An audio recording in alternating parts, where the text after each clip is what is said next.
Good evening, ladies and gentlemen, and welcome back to the Pac-12 Chat Show Live here in the Voice of College Football. As always, I'm Tony Altimore here with Tim Prangley and LBC Trojan, our good friend Rick Anaya, here to talk about the week that was and the week that's about to be in our Conference of Champions. How are you guys doing tonight, guys?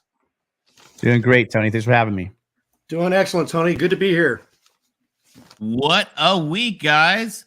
So once again, our news of the week, the Pac-12 is the number one conference in football.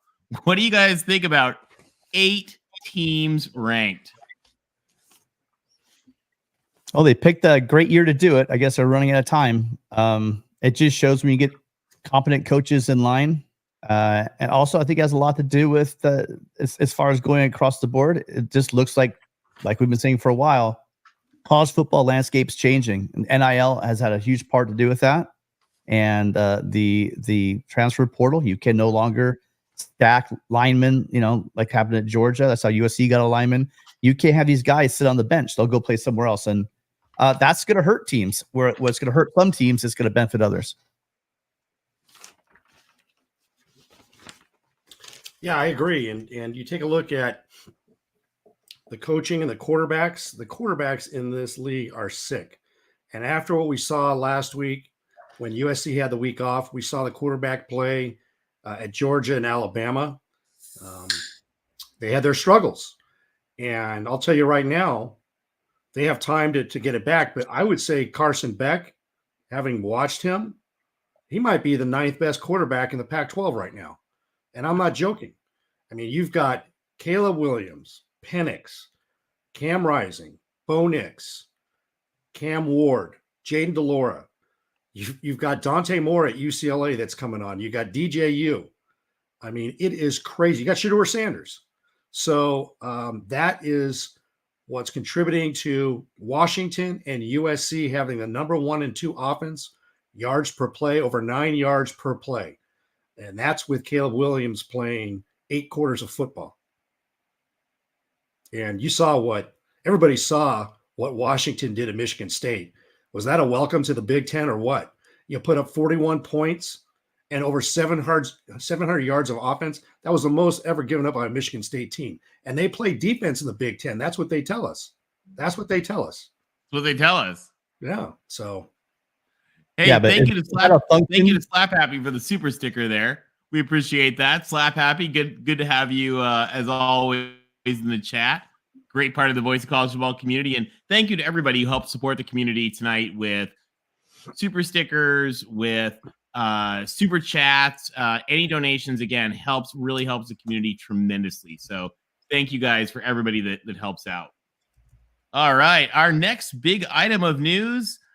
We continue to not know exactly what's going to happen a week out from the Pac-12's adventurous court shenanigan with the temporary restraining order preventing the Pac-12 from having any meetings. Rumors abound. Will Washington State and Oregon State end up with the Big 12? Will they create a new Pac-12 reconstituted from other schools? Or the big news of the day, Ross Dellinger from Yahoo reporting today that there is in-depth discussion, and Front Office Sports actually has the presentation deck on it from Boise State talking about a promotion and relegation English soccer style model, where the Pac-12 would be the 5th conference with the best of the best from the other conferences. Guys, what do you think? Could we have some promotion relegation? That'd be an interesting model. And I think it'll keep the revenue. Now, is it equal revenue split? Or I heard things also about they're going to do like a kind of 2 different a tiered system for the payment. Is that what the relegation is all about? Well, I think the idea would be, the 8 best teams would be in the Pac, and the next teams would be in, another conference or their other conference. So the teams in the upper division would probably get more money, but who knows? It's going to be an adventure to see. Yeah. And those relegation games, I think, would be really of a lot of interest to people. I know they are for Premiership soccer and stuff. So when your team's on the bubble of being relegated, those games become really huge. So it'll spark some interest, I guess. Is that between Tony? Is that between the new Pac and the Mountain West? Is that what they're discussing? Those two conferences having? Well, and it would probably be more teams as well. So who knows what we'll see, but it's going to be interesting. Kirk Schultz from Washington State, I don't know, it was yesterday or earlier this week, said that they are probably several weeks or months from having a solution ready to go. So it may be a while. That's interesting. It happens in pro sports, obviously. I don't know how that works with universities and getting relegated and making less money, being in a lower, being relegated to a lower tier. That would have to be worked out, but anything is possible. I think we've seen that the last 2 years in college football. There really is no governing body. The NCAA is a shell of itself. So everything is dictated by the TV networks. And what better than having an NCAA survival pool, promotion, relegation, and being a test market? Why not? There's all this hype for English Premier Soccer, and we're seeing what Wrexham, which is on Netflix, is doing. They started off in the 4th league, got promoted, and their goal is to go to the Premier League. So it's anybody that follows English Premier Soccer, it's a cool thing. It actually, you get paid for performance.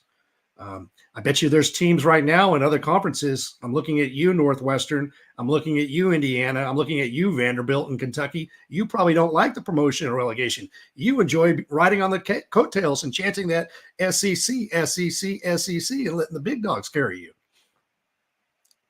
They do. Yeah. All right. Well, guys, we got conference games this week.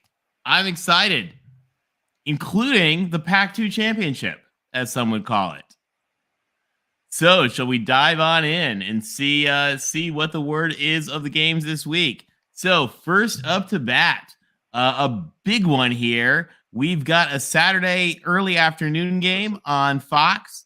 We've got Utah and UCLA. And we have like a Pac-12 triple header on Fox, which is pretty cool here. We've got Utah and UCLA. So Chris points out the Bruins won. Chris is not with us today, but I've got his picks for us. He says the Bruins won last year, but haven't won at Utah since 2015. So this is going to be an interesting one. He wants to know, how is Moore going to react in his second road start, first conference game, what Utah's been able to do with the injuries thus far, and how that goes, because it's not just rising. He thinks that's a true testament to Willingham and the program, but he says this is a slight homer pick. Injury questions early season and game day and a day game give hope to UCLA catching Utah at a good time. And Chris thinks the Bruins squeak by while others have to deal with November Utah. So Chris has got the Bruins. Who do you guys have? I'm looking at it with this is going to be an interesting game. I don't know if Cam Rising's playing or not. I don't think I've seen anything official. I would have to think he's going to give it a go if he can go, because this is a big game, and you can't start off the Pac-12 losing at home to UCLA. I'm sure that was a game that they were looking at in the offseason as a W, right? And UCLA's got a quarterback question that they have to answer. And I didn't even bring up Dante Moore, I believe, when I was rattling off those quarterbacks. So here's Dante Moore. He's doing a great job. But all those games were at home against lesser competition. You go into Rice-Eccles, and that place is going to be loud and crazy. And this is going to be a true test. I don't expect him or UCLA to execute at a level that's necessary to beat Utah at home. I just don't. Utah and their defense and their lines, offensive and defensive lines, and their secondary, Cole Bishop, is going to have some surprises for Dante Moore and that new quarterback. I just see with Utah's running game, I look at them controlling the clock, controlling the game, and I see Utah winning by, about a touchdown. Yeah. Well, so if this game was at the Rose Bowl, I'd have no questions at all. I am going with would be going with UCLA without a doubt in my mind. Anytime a team goes into Rice-Eccles, well, all teams, I mean, look at their record at home. It's been pretty amazing. My question is like Chris is the health of the team. If Cam Rising was firing all cylinders and he was healthy, and we know that Keefe was going to be healthy and 100% and ready to go, I agree with you. I think Cole Bishop coming downhill is just a nasty guy. Their whole their front seven is always going to be stout and really tough. But I'm wondering. I'm also becoming a believer in the offense they have going on over at UCLA. Dante Moore's getting better and better every game. Good point, Rick. The fact that this is going to a hostile environment, and talk about probably the most hostile environment in the Pac-12 these days as a young freshman. But he's played in big games. I know at high school level, I get you, but the kid has played big time football. The thing that's swaying me is the health factor on Utah. Although they're playing on the road, you got guys like Stuyvesant and Ford. Those guys have played big time games, big time catches. I just think that this is going to be a hell of a game, but I actually think that UCLA is going to pull it off. So I'm going with UCLA. Wow. Yeah. So I'm torn on this one, right? Because if the Utah team that beat Florida shows up, I think they run UCLA off the field. If the Utah team that stunk up the field against an awful Baylor team shows up, UCLA will run them off the field. And my guess is it's going to be something in the middle, and I'm not sure which. So I feel like it's a bit of a flip of the coin. I'm going to go against my better judgment here. UCLA, fight, fight, fight. Wow. I'm giving Tony, them the 8 clap. Whenever you pick UCLA, don't they just tank it for you? They do. So that's the best news for everybody from Utah. Everybody from Utah, when I pick UCLA, they lose. You got sucked in. I have just gifted the people of Utah with the greatest gift I can give you, a farewell victory over UCLA. Because when I pick UCLA, they they just crap the bed. So you should probably guess like whatever the points are. Take Utah, give them the points, whatever you need. Because Tony picked the Bruins. Tony, you should have picked first. So I could have gone the other way when you picked the Bruins. That would have been helpful. Yeah, I know. Change your minds, folks. No, it's time to break that streak. All right, guys, we've got the call, Tony. It could be. It could. I think so. So we got the Pac-12 championship next on Fox. So yeah, this is a big day. We got the Fox Pac-12 triple header. A couple of our favorites here. Washington State, Chancellor Chilton, friend of the show. We love her. OSU, President Murphy, who we love. Jake Dicker and Jonathan Smith, two of our favorite coaches in the conference. And Pat Chun, who's a great AD. And we got Benny Beaver and the Chainsaws. So Chris is, of course, always a big Beaver lover. And he says, though ranked, Wazoo is probably the most underappreciated team in the pack. He does not think this is an easy game for Oregon State. And what we've already seen from Wazoo is they've have done what they have to take the ball and run against Wisconsin. He thinks Ward looked better earlier this year and more like what people wanted him to be last year. Chris is not quite ready to trust him. So Chris says, give me my Beavs in a really tough, close game. Ooh. Chris is going with Oregon State. Who are you guys going with? Tim, you going first on this one? Sure. I'm going Oregon State too. I like what Cam Ward's doing. Their defense with Dickert is always just scrappy and tough defense, but I think that Oregon State offensive line is really, really going to put, it's just going to put it to them. They had a kind of an off game last game. I think just overall offense didn't look as tight as it did the first one, but yeah, I like what Washington State's doing. I like what Dickert's doing, but I just think that Oregon State's too much team, especially on offense up front.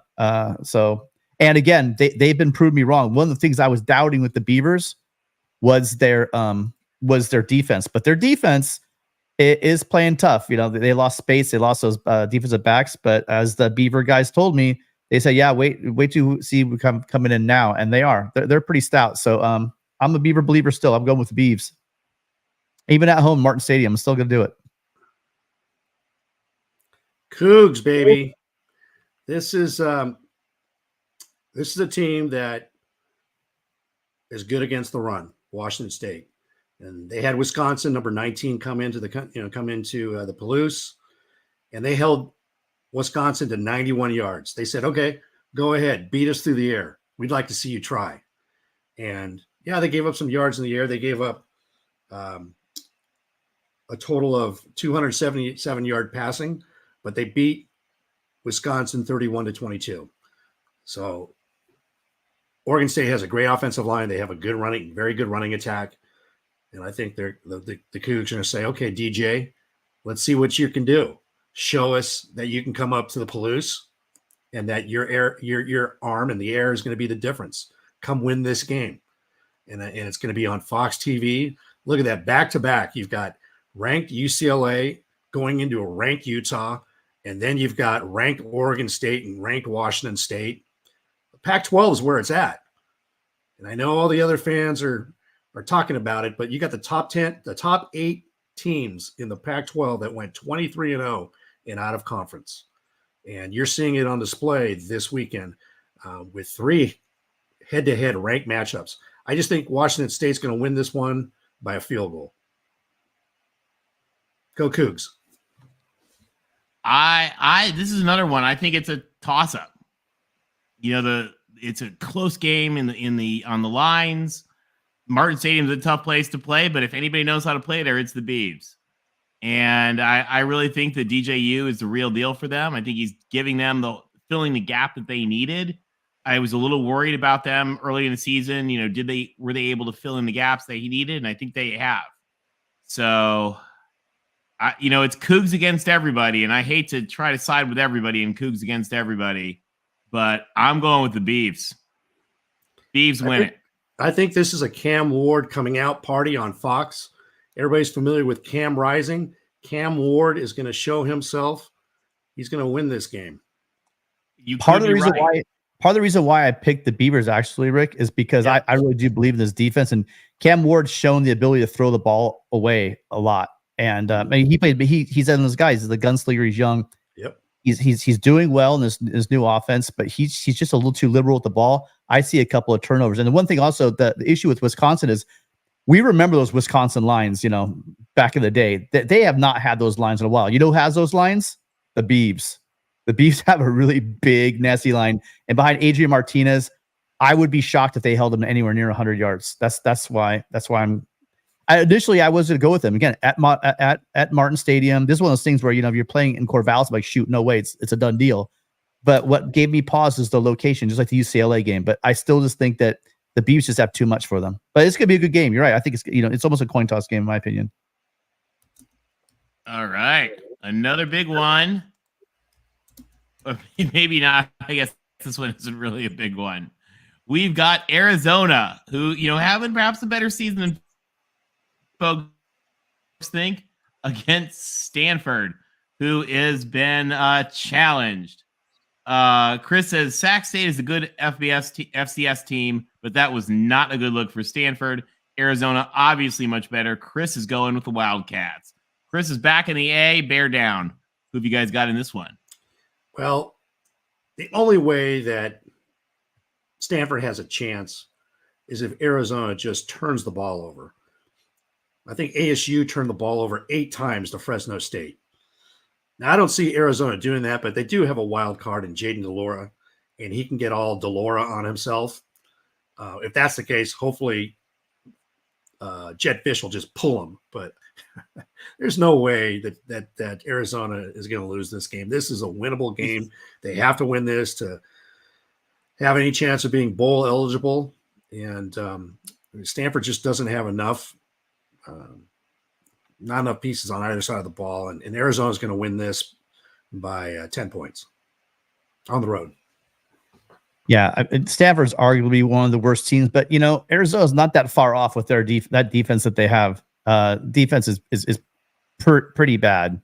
I don't know. The big question here is going to be is the health of Ashton Daniels. I don't know if he's back for this game or not. I don't know how much of a big deal that's going to make, but he was a different team. Although against USC, they were able to shut him down. But against Hawaii, he played solid. Urasic is for real. That guy is absolutely for real.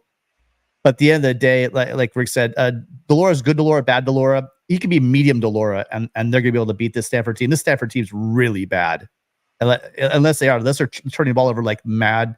It's just not even be close. And this with the receivers, Cowing and McMillan's still there. I just think there's too much firepower, too many points, and Stanford's just going to lose bad. So because they're bad.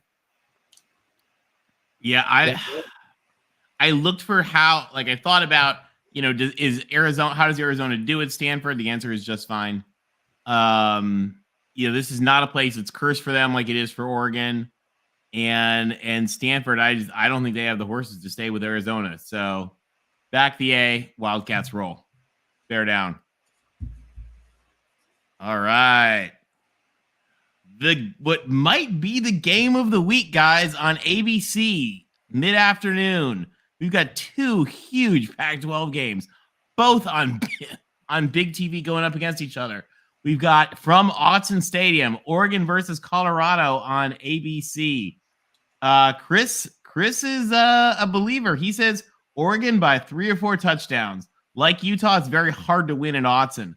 Colorado has undeniably had a great start, but Oregon on the road will be a different animal as one of the most talented teams in the conference. No Hunter obviously doesn't help. Chris is saying quack, quack, and going with the Ducks. What do you boys have? I mean, Colorado is had a great little storyline. They've been pumped up. Obviously for Ray, 9 million people watched that. See, people say it was a great game. Really, what it was is sloppy as hell, and looked like Colorado State found a way to lose that game more than anything else. Losing Hunter, that was really bad. Does not bear well for them. Shooter Sanders trying to poke people's eyes out. No wonder he got a late hit up by that number 8 because he started to gouge his eyes out during the game. But I do think they still, even though they lose Hunter, guys like Weaver and Horn, those guys are legit receivers as well still. But the line play for Colorado is going to be terrible. Shooter Sanders has been sacked 15 times and like 150 dropbacks. So he's getting sacked one time every 10 times he drops back to throw the ball. And they haven't played a pass rush like they're going to see with the Oregon Ducks. Oregon's going to be hitting Shedeur Sanders left, right, and center. You better get ready for it because he's probably going to have about 20 sacks over the next 2 weeks. So I'm really hoping that he stays healthy. I think their run defense is so bad, and now without Hunter there, their pass defense was bad. It's going to get even worse. It's going to be a huge offensive day for them. I see Troy Franklin running for long touchdowns. I see Bucky Irving having a massive day, just destroying this. The Colorado, the whole city of Buffalo is going to come down a little bit after this one. The hype train's the one wheel's going to fall off, and then the next week all the wheels are going to fall off that bandwagon. So it's gonna be brutal. I hope they can stay healthy. That's all I gotta say. So Oregon, huge. Yeah, I've looked at Colorado. I mean, they have, what are they? I think the 120th best defense or worst defense in FBS. It's appalling. They got some magic though, and look at TCU last year. Magic is not. It's a precious commodity that if you can get it, you can make things happen. With that said, I do think Oregon's too good. I do think they're not ready for Autzen. And I think this is where the balloon pops, the bubble pops for Colorado. I think Oregon rolls by many touchdowns. So mighty Oregon, quack, quack, quack. And as John, our friend, amazing host of the Big Ten show says, you guys could just take a second. I know it sounds silly. Everybody asked for it. But if you could just, whatever device you're on, your computer, just quick click the like button. It makes a huge difference. If you're not subscribed to the channel, please do that. Really, again, also makes a difference for Mark and the community. So, just please, guys, take half a sec right now. Give it a like. We'll give you love in exchange for your like. So thank you, guys. So my pick here. Let's go back. Oh, you go. I'm sorry, Rick. No worries. So we're going out of order. My bad. I like Dan Lanning. He's turning Oregon into the SEC of the West. And he had some comments over the summer about Colorado. He went full Steve Spurrier, and he was asked about those comments again this Monday, and he didn't back down. So kudos to you, Landanning, Steve Spurrier. But he said, "I'm trying to remember talking about Colorado when they won to affect this conference. I don't remember. Do you remember them winning anything? I don't remember them winning anything either." And I got to agree with you, Landanning, they ain't won nothing. In fact, they're 0-15 all time against USC. So yeah, that's a big old goose egg. That big old 0 that's on that duck right there. That's Colorado, and that's Oregon as well. So Landanning, I like that you're talking the smack, and it's all about the O. It's all about Oregon. You better pull this one out. I think you're favored by 20.5 points. You got Bo Nix. This is one of the heavyweight fights. We've heard a lot of discussion about Shedeur Sanders being a Heisman candidate, and rightly so. They're 3-0 with all 3 games on national TV, over 25 million viewers. But somehow that doesn't keep the Pac-12 together. They laughed at George Kliavkoff saying that the Deion Sanders effect would help the Pac-12. They laughed at Kliavkoff, and not that it means anything, but Kliavkoff got the last laugh on that because the numbers don't lie. And unfortunately, Travis Hunter's not going to be able to play in this game. Shedeur Sanders is a great quarterback, but I don't see him going into Autzen and beating the Ducks and that crowd. I see Oregon by 16 points.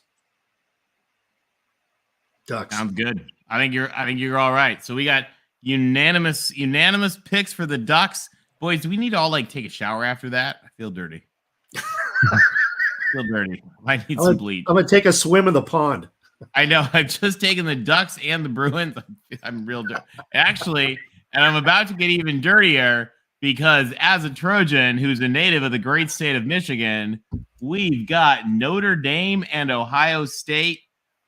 Chris tells us the matchup to watch is the OSU D-line versus Notre Dame's O-line.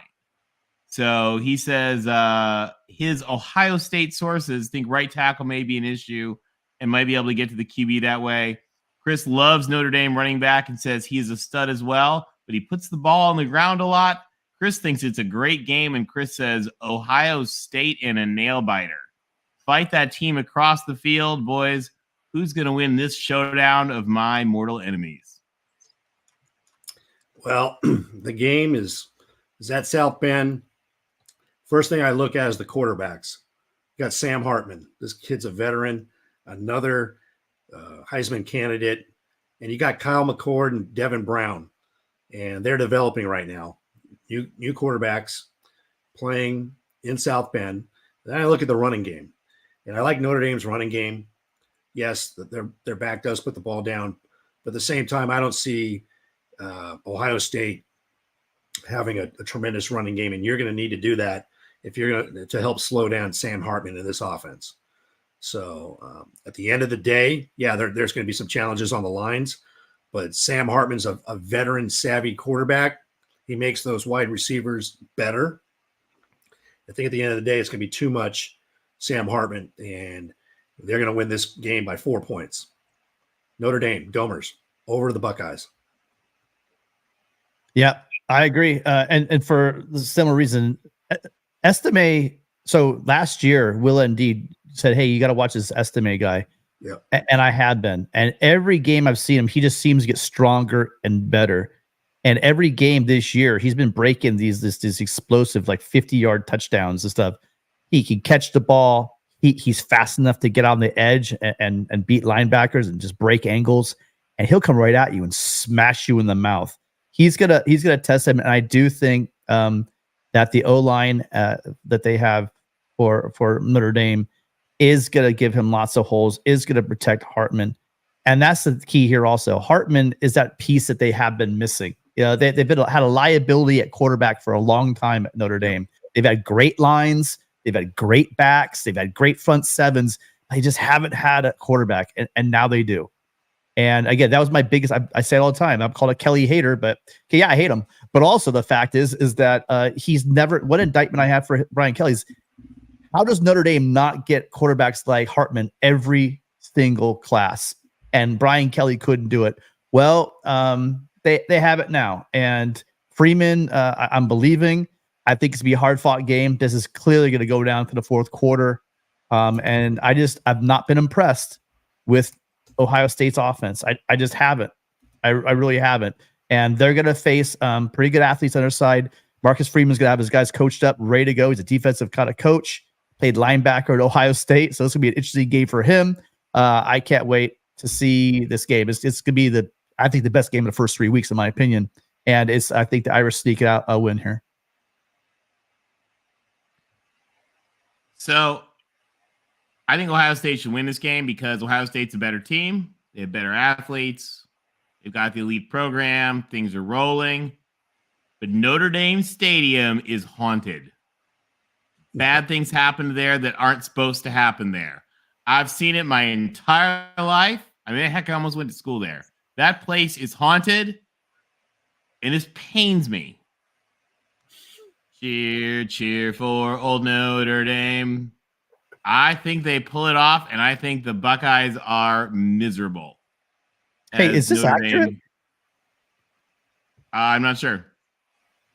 I I don't know, but what I do know is that I think that place is haunted. I think it's going to, even though I think Ohio State's a better team, if Ohio State wins, I will not be surprised. I would consider that the expected outcome, but Notre Dame's haunted. Paul says Notre Dame Stadium has ghosts. Those ghosts reach up through the ground. They knock the ball loose, and I think the Irish take it.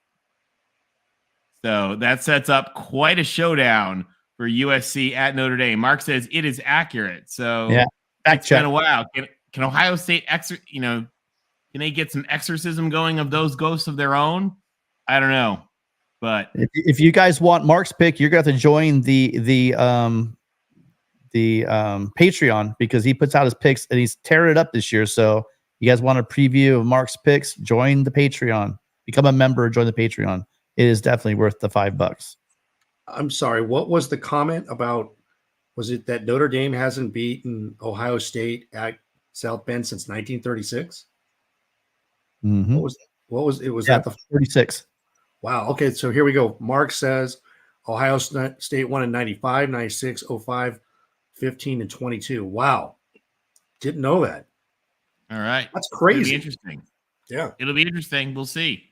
We'll see if the ghosts win or the bigger, better team wins. Flip a coin. All right. Getting on to Pac-12 After Dark.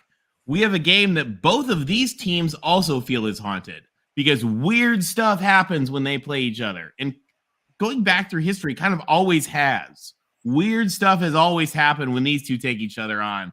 We've got Oski versus Dubs. And Chris points out what Washington and Penix are doing offensively has been amazing. What they did defensively against the Michigan State quarterback bodes well for their hopes of having improved defense this year. It was a really good sign for them. Cal struggled against Idaho and cannot afford to do that again. But Chris says even if Cal starts well and even with the defense that might be decent, they're not keeping up with the Dogs. Chris says Dubs up and picks Washington. Who have you guys got? Yeah, this one's going to be over probably pretty early, in my opinion. I think that Cal's doing a lot better. Scrap along, they've discovered an offense, but we saw what Washington did to Michigan State. I know Michigan State's rudderless without their coach, but I think Cal puts up a bigger fight than I think they get on the board. I think that they get something going. But it's not going to be much better. I think that Washington absolutely cruises. Anyone know the line in this game? It's got to be huge. I've got no idea what the Dogs line by is. a bunch. Here, Yeah, take a guess. See what it is. I don't know. I'll say Washington. 28. I was going to say 24. 24. Let's see here. Oh, it's 20 and a half. 20 and a half. 20 and a half. All right. It's going to be interesting. This, Cal does, have a good defense. That's the strength of their team. But it's really hard when you go against a team like Washington at home at night on ESPN. That place is going to be on fire. And it's hard to play defense when you're already down 17-0. So they can score points in a hurry.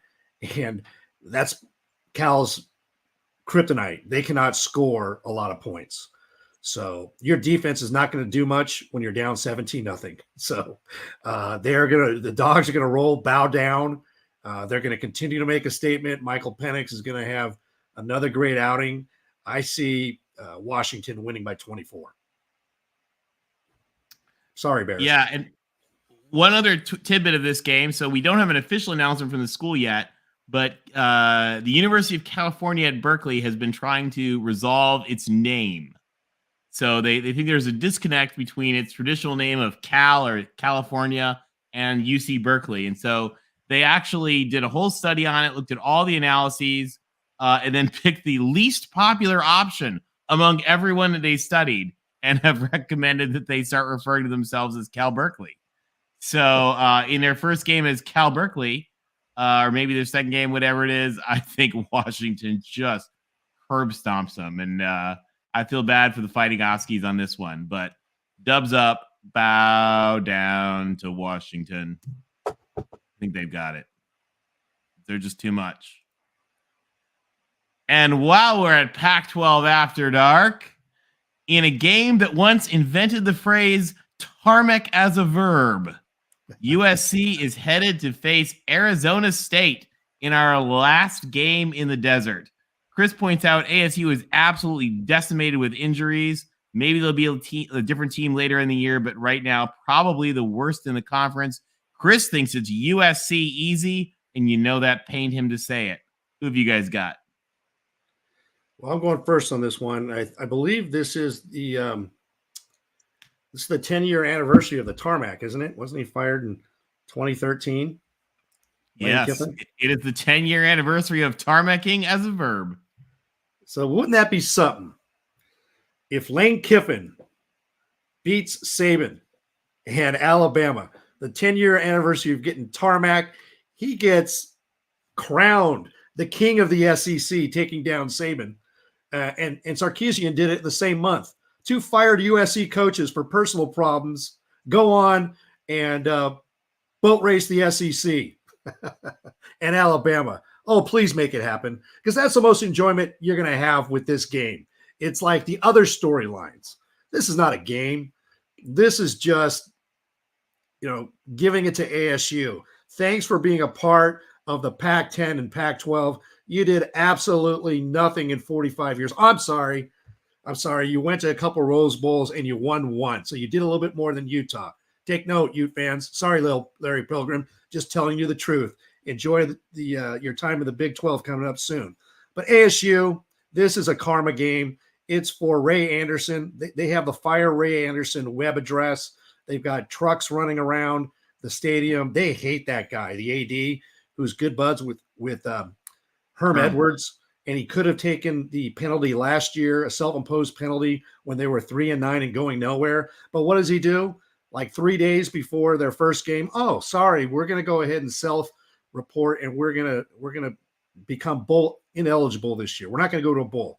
We're going to go ahead and show that we're serious, and we're going to impose the bowl ban penalty. How ridiculous is that? You have all these players on the team that could have transferred, but they didn't. And you do that to them.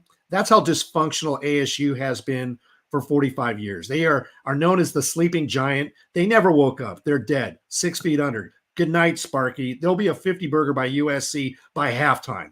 All right. And Caleb Williams' first game is going to be the following week against CU. But I can't wait to watch this game. Just burn it.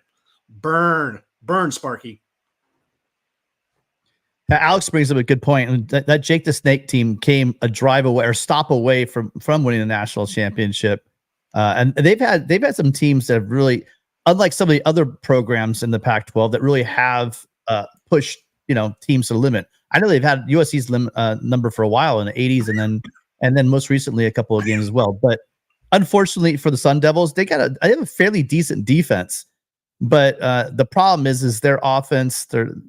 I don't know what wounded soldier they're putting out there, but it's not going to matter, because whoever they have taking snaps on Saturday is not going to finish the game, because they're already injured, and they're going to be even more injured after this game.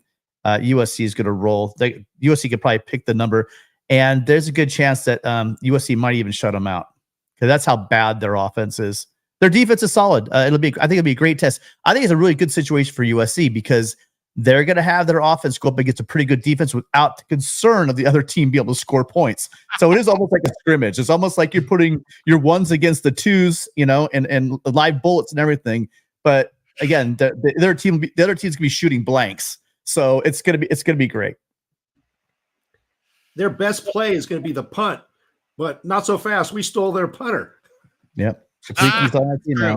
We did steal their punter. Transfer system turned him into a farm club. There you go. Yeah, I think tight end delay is right. Caleb hopefully sitting by halftime.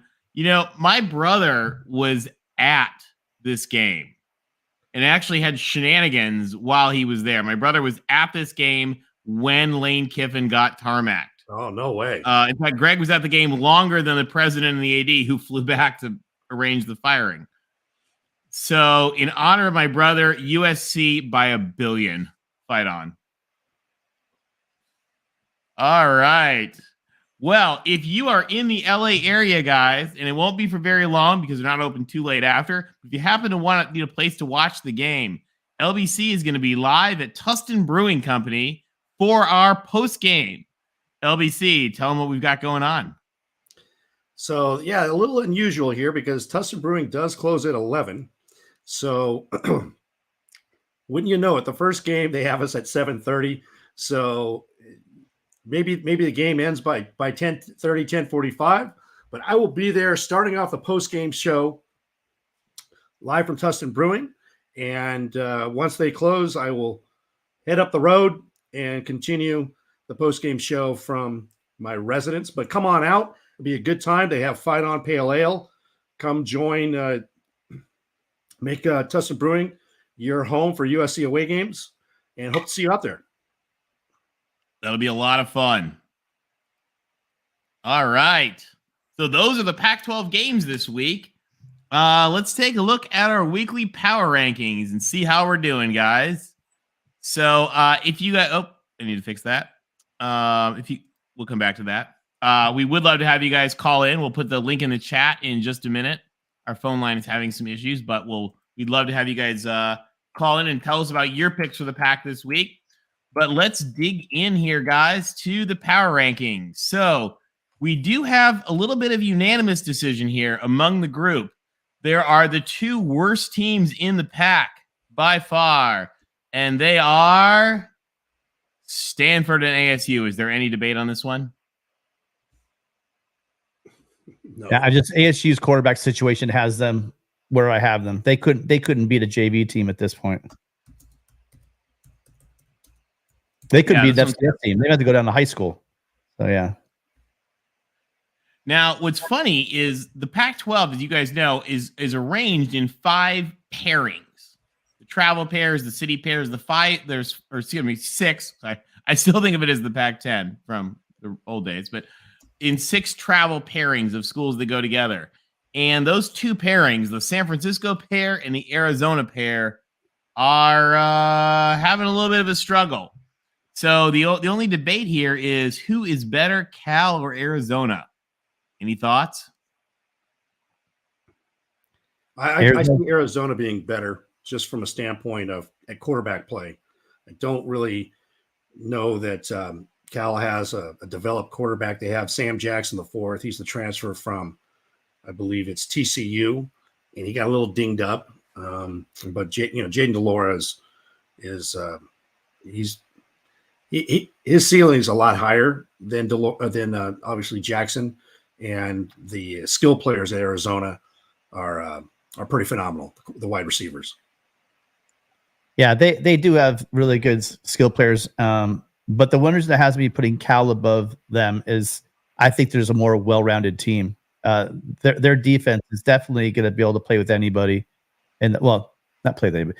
They're going to give good offenses to the Pac-12. And as far as I see Arizona having a very good offense, their offense is not like top tier like other schools in the conference. And Delora, like I said earlier, he giveth and he taketh away. And so sometimes, he could be the reason why they lose games. So I get it. I think Delora, Cowing, McMillan, those guys are all phenomenal. But I just think as a team all around, I really like Cal's play. Cal's always had a problem with offense, and no, their offense is not going to, but their defense will always keep them in games. So just being all around, these bottom 3, 4 teams, they're all really bad and flawed teams, in my opinion. Yeah, just give you an idea. These bottom 4 teams out of conference are 6-5. So if you do beat a Pac-12 school this year, you're beating the bottom of the barrel. So puff your chest out.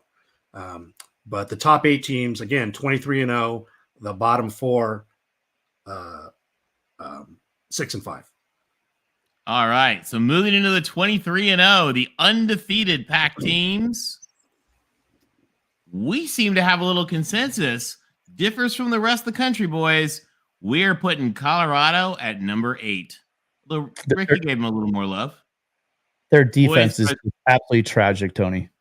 Their you can't. We thought USC's defense was bad. No, this is gonna make USC, Arizona, and UCLA 2022 look like, again, like the 85 Bears. This is going to be a defense that's just going to be shameful.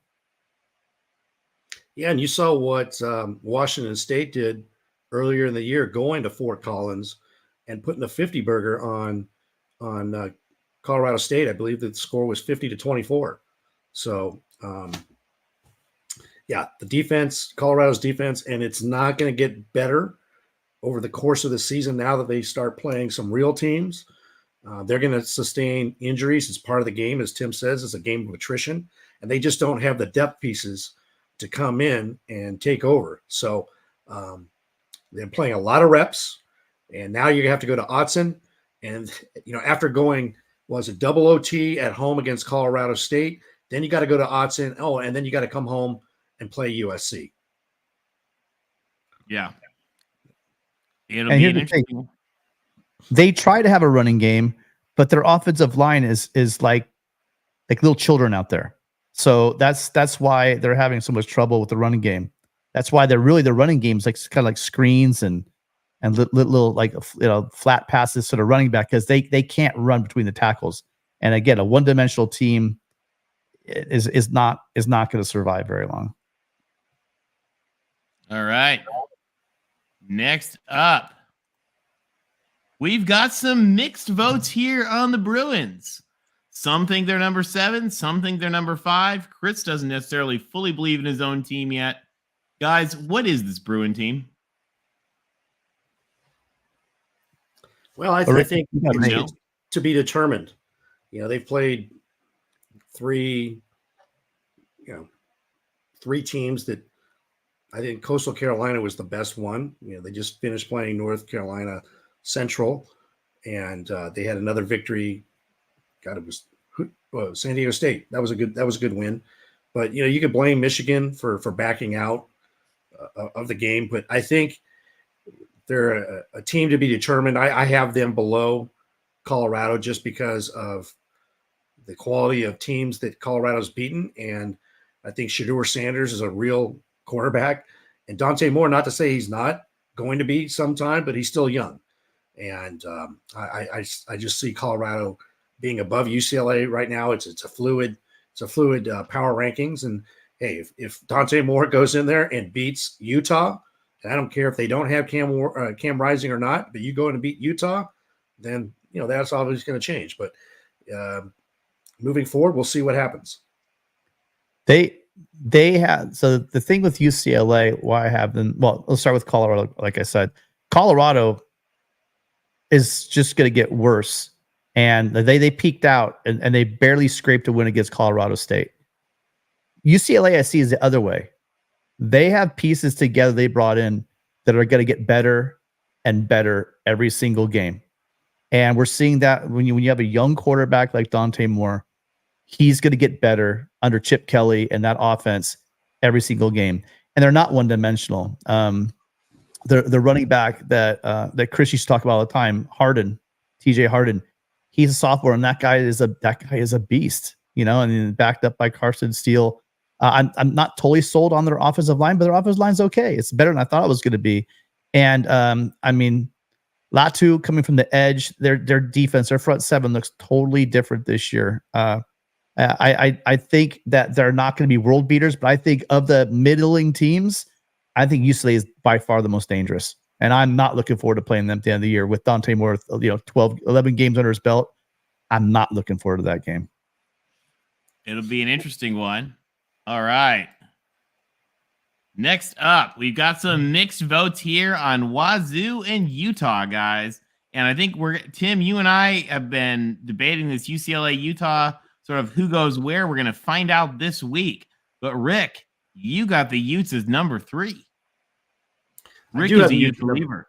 I do have the Utes at number 3, and I think beating Florida and then having to go down to Texas, and granted Baylor's not the team that it was a couple years ago, but that's a challenging thing to do. Go back to back playing Power 5 schools, the second one being on the road, and you see how they struggled there without Cam Rising. So and without Brent Keithy, they're All-American tight end. So they're finding a way to do it, and they gutted out that game against Baylor with Cole Bishop getting that the interception, that turnover. So the one thing about Kyle Whittingham's teams is they're physical. They have a running game. They don't turn the ball over, and they're a solid team. And so that's why I have them as my number 3 team, doing what they're doing right now, and those 2 big Power 5 out of conference wins. So they're getting a bit healthier, the Utes, but they're banged up. Larry can tell us. I mean, their receivers, their linemen, they've been having trouble all year, all the way across the board, and they are kind of mounting up. And guys can't early season are dinged up pretty bad. You try to bring them through a season. It's kind of hard to do that. Some of these injuries kind of lag with you the entire way. But they've got players like, for instance, Junior Tafuna. He's amazing, but he has had trouble staying healthy this year and staying on the field. We know when you have guys like a Cam Rising coming off injuries. I'm not saying this. I'm not even trying to put it out in the universe, but a lot of times guys coming back from these injuries, especially a physical guy like Cam Rising, if he's going to play his game, Cam Rising, he lays it all out there. But coming back from surgeries, you just, it's just a different game. You take those hits, and you get stronger by taking all those hits. He just put pads on and is doing full contact, for a couple of weeks now, 2 weeks. I'm really hoping he stays healthy because he is going to be will the Utes challenge anybody in the conference? They're going to need to have Cam Rising to make that happen. And he's back. I think he's supposed to play in this game. And at full speed, at total health, the Utes would be a hell of a lot higher. But this is truly a power ranking, and how they're banged up right now. And I'm kind of questionable what is Rising going to be when he comes back. Are giving me pause. But the Utes again are like UCLA. Even dinged up and banged up, they can still beat anybody in this conference. So the UCLA's got a hell of a task on their hand, playing in front of the Muss, playing it at Rice Eccles. But I'm telling you right now, I don't think Utah is the same team it's been for the past 2 years, and not because of the roster, not because of the coaching, just because of the health. Well, hey, we want to thank Zach T. Zach T is giving much love to Rick for your love for the Utes. Zach, thank you for your contribution. That helps the channel a lot. Mark and the whole community really appreciate that. Zach, I think you're right. Getting healthy will be key. For me, if Utah can get healthy, I think they shoot back up on the list where they've been. But again, I don't know. Are we going to see the Florida Utah? Or are we going to see the Baylor Utah? We'll be somewhere in the middle. And then what do we see from UCLA? It's going to be interesting. So moving on from the Cougs and the Utes, we've got the Beavs. Now, most of us have some kind of Beaver believers here. But Rick, you got him at number 6. What are your thoughts? Yeah, nothing against the Beavs. I love the Beavs. I just see that, Washington State, I have them there because of they've got a marquee win against Wisconsin. Like I'd mentioned earlier, a number 19 team. It's a Big Ten team. And, they got Cam Ward at quarterback. And I see them step up against Oregon State. Oregon State looked good, beating San Jose State. They beat San Diego State, and they also beat who was it? Was it UC Davis? Yeah. So I think did they beat UC Davis? That was their opening game at Reeser. I think so. Yeah. So again, it's just the schedule. We're going to find out this week, and I have Washington State winning that game. So that's the reason for Washington State at 5, and OSU at 6.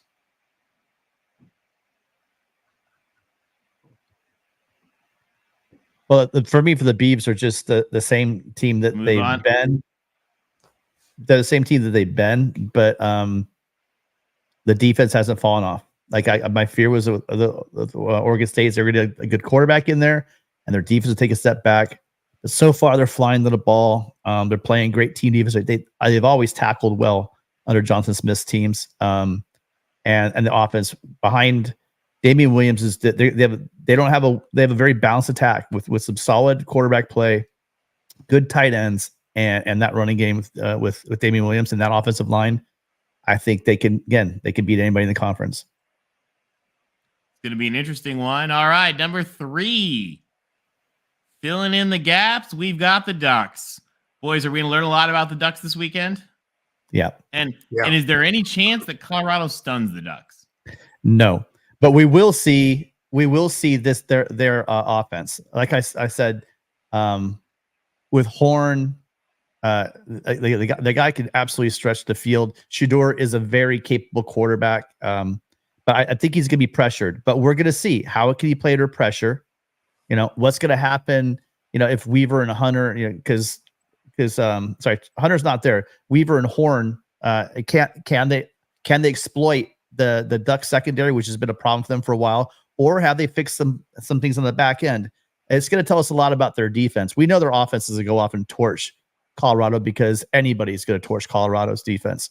But the key here is going to be is what does Oregon's defense look like in this game? That's what I'll be looking at. Absolutely. You hit it on the head, Tim. And I'm looking forward to it too. I want to see their secondary. I want to see their D-line going up against Colorado at home. The only way Oregon makes this game close or possibly loses it if they put the ball on the ground and turn the ball over and give it back to Shedeur Sanders on short fields. That's the only way. It'd be kind of interesting. The only other way they can lose too is if they can't stop the run and Colorado runs on them 19 times in a row, kind of like Oregon State. Let's see if Oregon can stop the run.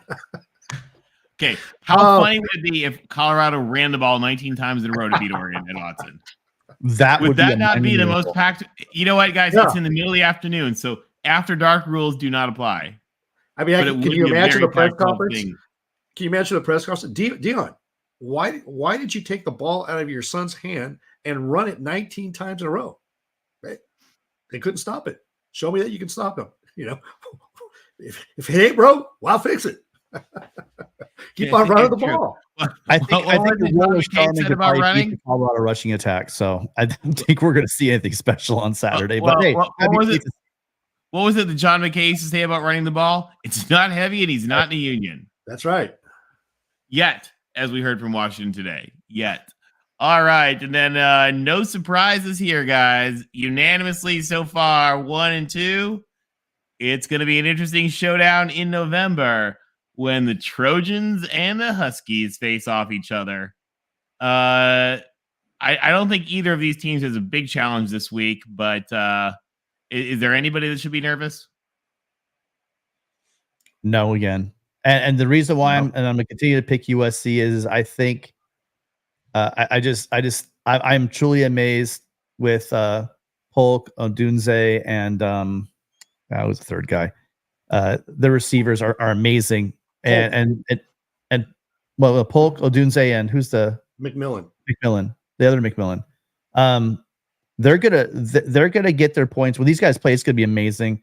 But I don't think as many points can be scored as people think in this game when SC plays Washington later in the year.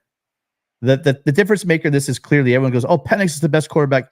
Can we stop with that? I mean, I'm not being a homer. Everyone in the planet knows who the best quarterback in this conference is. In a conference full of great quarterbacks, it's not Penix. And I think that the key here is I'm not sold on Washington's offensive line.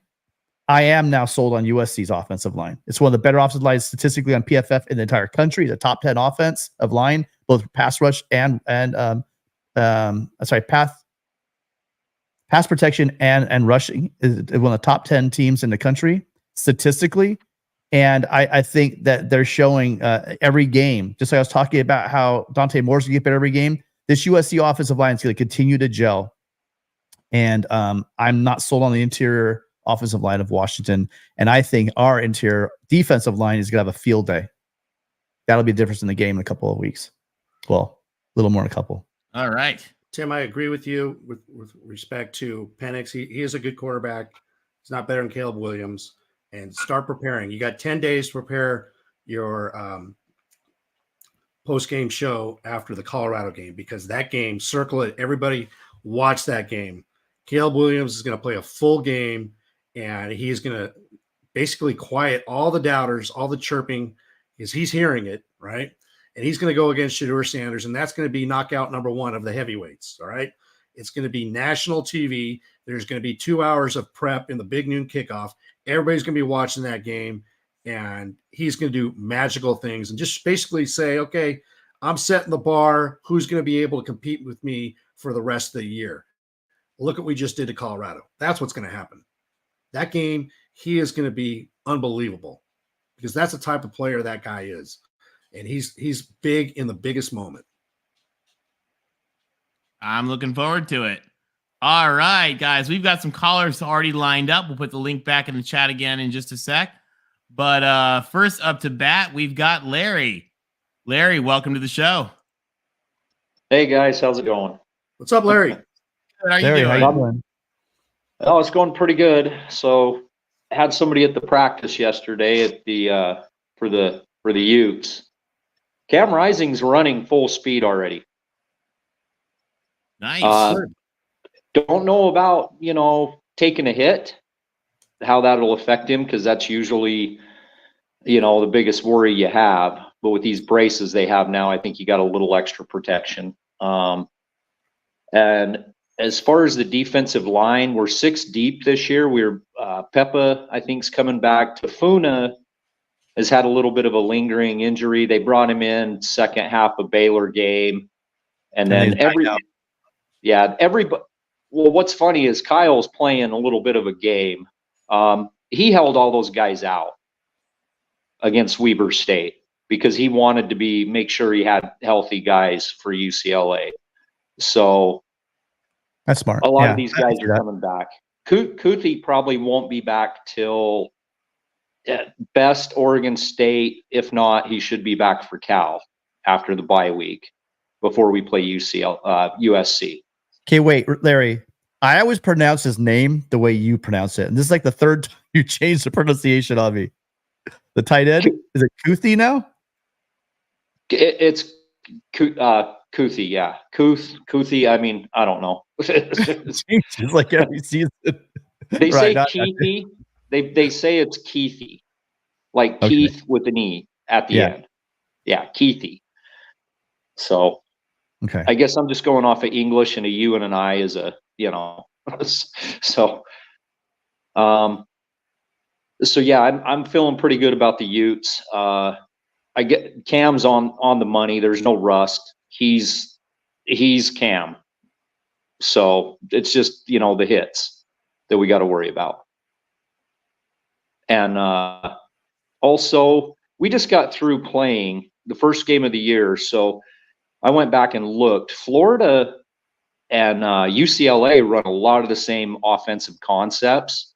So, and Rick's on the money. Rick knows what Cole Bishop can do against these types of offenses with the jet sweeps and the little dink and dunks. And I got to agree with him. I think Moore is really good, but you can see if you've watched any of the UCLA games, the kid doesn't have much of a playbook. It's just pretty simple, basic. I'm feeling pretty good about Utah at Rice Eccles. I got a question for you, Larry. Yeah. You said you were at practice. You saw Cam Rising running. Do you play him at all of this game, or do you save him for your road game at Oregon State, which is going to be a tough game? As you know, Utah's a different team on the road. It just seemed like it's a lot to ask for a guy to come back to play him against UCLA, and then you got a short week and a tough place to go play. What would you do? I know the coach Witt and how he does it, and it's always about winning the conference. I mean, yeah, he wants to win his out of conference games, but his biggest objective is to win the conference. So I think Cam's good to go. Cam's in his last year. He's wanting to put as much film on tape. He wants to go probably worse than Kyle wants him on the field, if that makes sense. I get that, but you got a unique situation. He comes back.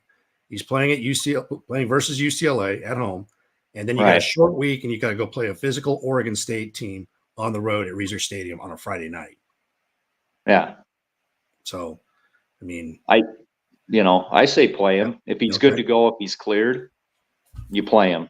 But like you just said, I think you watch him, see how that leg's holding up. Yeah. And it's only going to get stronger as he plays.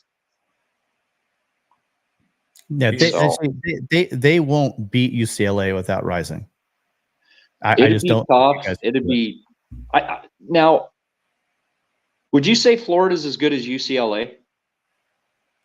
I don't know. I watched the game. You played them. I gotta be honest with you. I wasn't impressed when I watched them against you guys, and I haven't seen them. I haven't watched them since.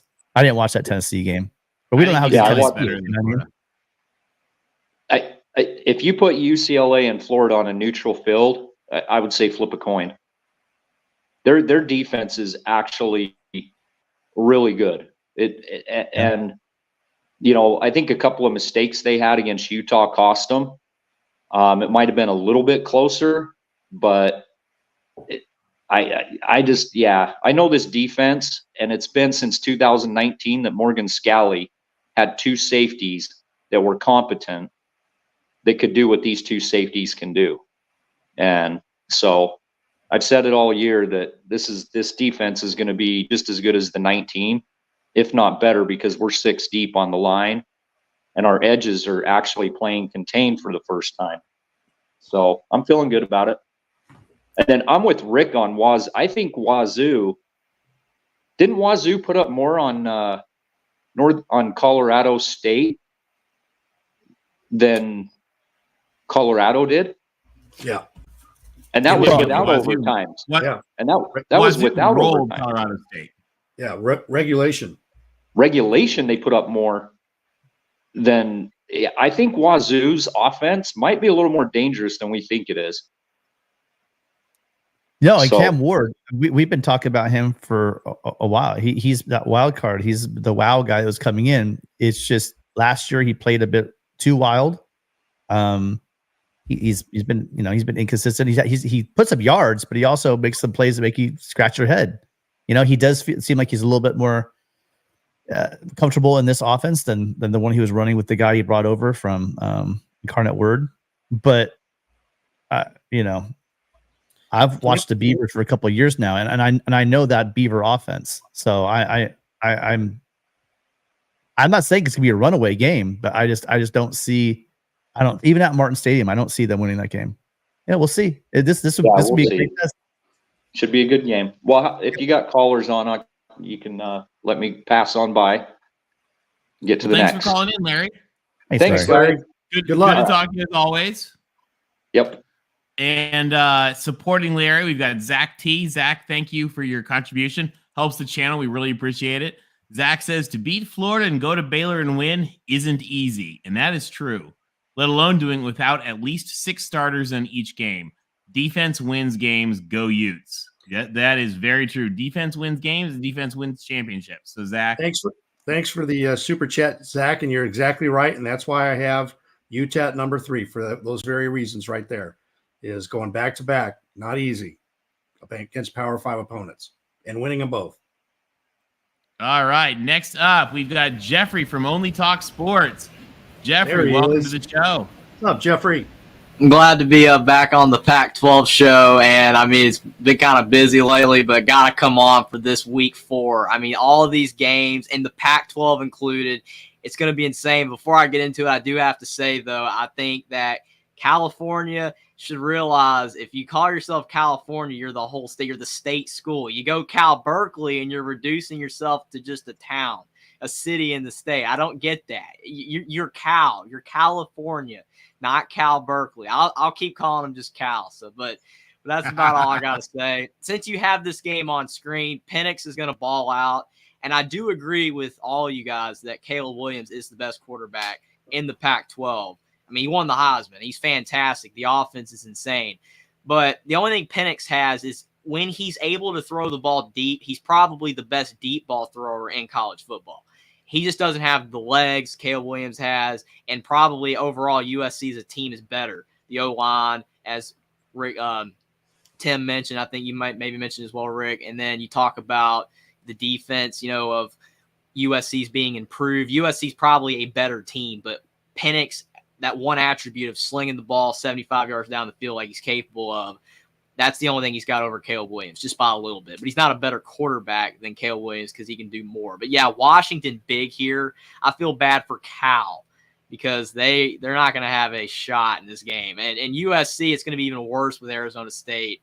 Arizona State lost to Oklahoma State, and Oklahoma State lost to South Alabama 33-7. So these two games are the throwaway games. You talk about the great matchups. These just get rid of them. They're history, not good at all. I feel really bad. And everyone in the chat was talking about Dillingham's face there. Yeah, that's going to be his face the entire game. That's an official picture, by the way. That's not Photoshop. That's one of his official pictures. His mom could have tied his tie a little straighter though. That would have been helpful. Yeah, it's unbelievable. I feel bad for Sparky, USC big. But, obviously the big games, you got the UCLA-Utah game. I am looking forward to that one because of the fact that you talk about Cam Rising, whether he plays or not, it's still Rice Eccles. That's going to be extremely difficult. Granted, during the day, someone made that comment in chat that it's going to be easier for UCLA to win because it's during the day. And I'm a believer that when games are at night, the crowd it's just better. There's something about the atmosphere. It's just better. So can UCLA win this game? Yes. And even with Cam Rising, I think they can, but I'm personally picking Utah. I'm a massive home crowd guy, and I try not to be because sometimes upsets happen like Tennessee beating Florida, even though some people would say it's not an upset since Tennessee hasn't won there since 2003. But I think Utah is going to get the job done in a fairly close game over UCLA. Then you talk about Colorado-Oregon. That game, I'm not confident in Colorado's abilities because you talk about no Travis Hunter. Shadur Sanders is going to be running for his life.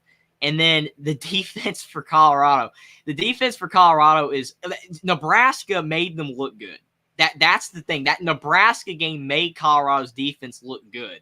Now, Nebraska threw away the game. They fumbling and throwing picks all over the place. Colorado State, this receiver, Torrey Helton or something like that, that guy was out there just running these little short crossing routes, 3-4 yards down the field, turning them into 20-yard gains. I mean, Colorado couldn't stop a basic route. The same thing. The commentators were blown away. They were like, you're doing the same thing, and they still can't stop it. I thought Colorado State was going to win the game. I stayed up till 2 a.m. watching that. And, I mean, it was worth it. It was good. It was a good game. 8.5 million other people.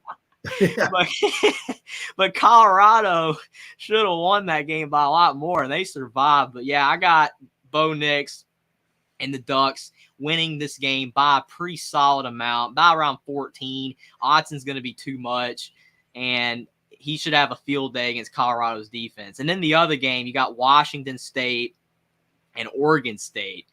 That game I like a lot because both teams are really good. They're really solid teams. Are they upper tier Pac-12, which that, again, strength to the Pac-12, how good that they are in its final year, that these two aren't even the top teams in the league, and these are really, really good teams. I like Jonathan Smith, and also the same thing with Jake Dickert at Washington State. I like both coaches. I think both guys are running the programs really well, winning with less, as one would say. It's going to be tough because, again, I'm a big home crowd guy. Mark Stadium is going to be insane, but it's a smaller atmosphere. I feel like Oregon State's going to get it done on the road. I think DJ, it's going to be tough because it's his first big test here at Oregon State, but I think that they're going to win by 7, something in that range. Wow. I don't know if I'm insane for saying that because I know a lot of people are high on Washington State in this one. They did beat Wisconsin. We don't know how good Wisconsin is either.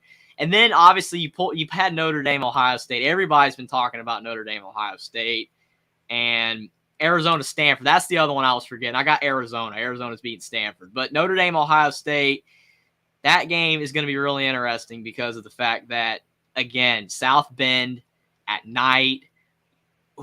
Ohio State, Kyle McCord, first big test. I think Notre Dame actually is going to shock them and win. If people count it as a shock or an upset, I'm going Notre Dame. But those are my picks for the games this week. If you guys want to dissect them and say how wrong I am on all of them, you can. I have no idea. But those are just my thoughts on every game. The only thing I think you slipped up on were 2 spots, by the way. Great, absolute great picks all the way, as always, all the way across the board. Solid. First off, the Colorado State game, Colorado should have won that game by more. They're lucky that they won that game. Colorado State absolutely gave that game, in my opinion, with penalties and just bad play. And then the other one is let's see, Cal Berkeley. I think it was Cal Westwood that probably made that decision for them to change the name because they got tired of being called Little Brother when they're the ones going to the Big Ten. They're the ones that really academically, are right there with Cal and making huge paying their alimony checks. And paying alimony checks. There you go, Tony. It's kind of hard to pay alimony when you're calling yourself the University of California when your little brother's paying your bills for you. I don't think that really rubs well, right? So I think Cal Westwood told Cal Berkeley they had to change their names. That's insane. That's hilarious. To clarify though on Colorado, what I meant by they should have. And by the way, one of the little thing that's really funny is they made this decision, and then just as they made this decision, so Bishop Berkeley, the Irish bishop who wrote a brilliant academic from like the 1700s who wrote Westward the Course of Empire Takes Its Way, which inspired the naming of the campus as it looks at the vista. It also inspired Manifest Destiny, and he was sort of a really nasty racist slave owner. So right after they made this decision, then all of a sudden people were like, oh, the whole school's named after a really racist slave owner who literally inspired Manifest Destiny. And so they were like, womp, womp, womp. Like underneath their thing in italics, it says like, this decision was made before recent controversies emerged about Bishop Berkeley.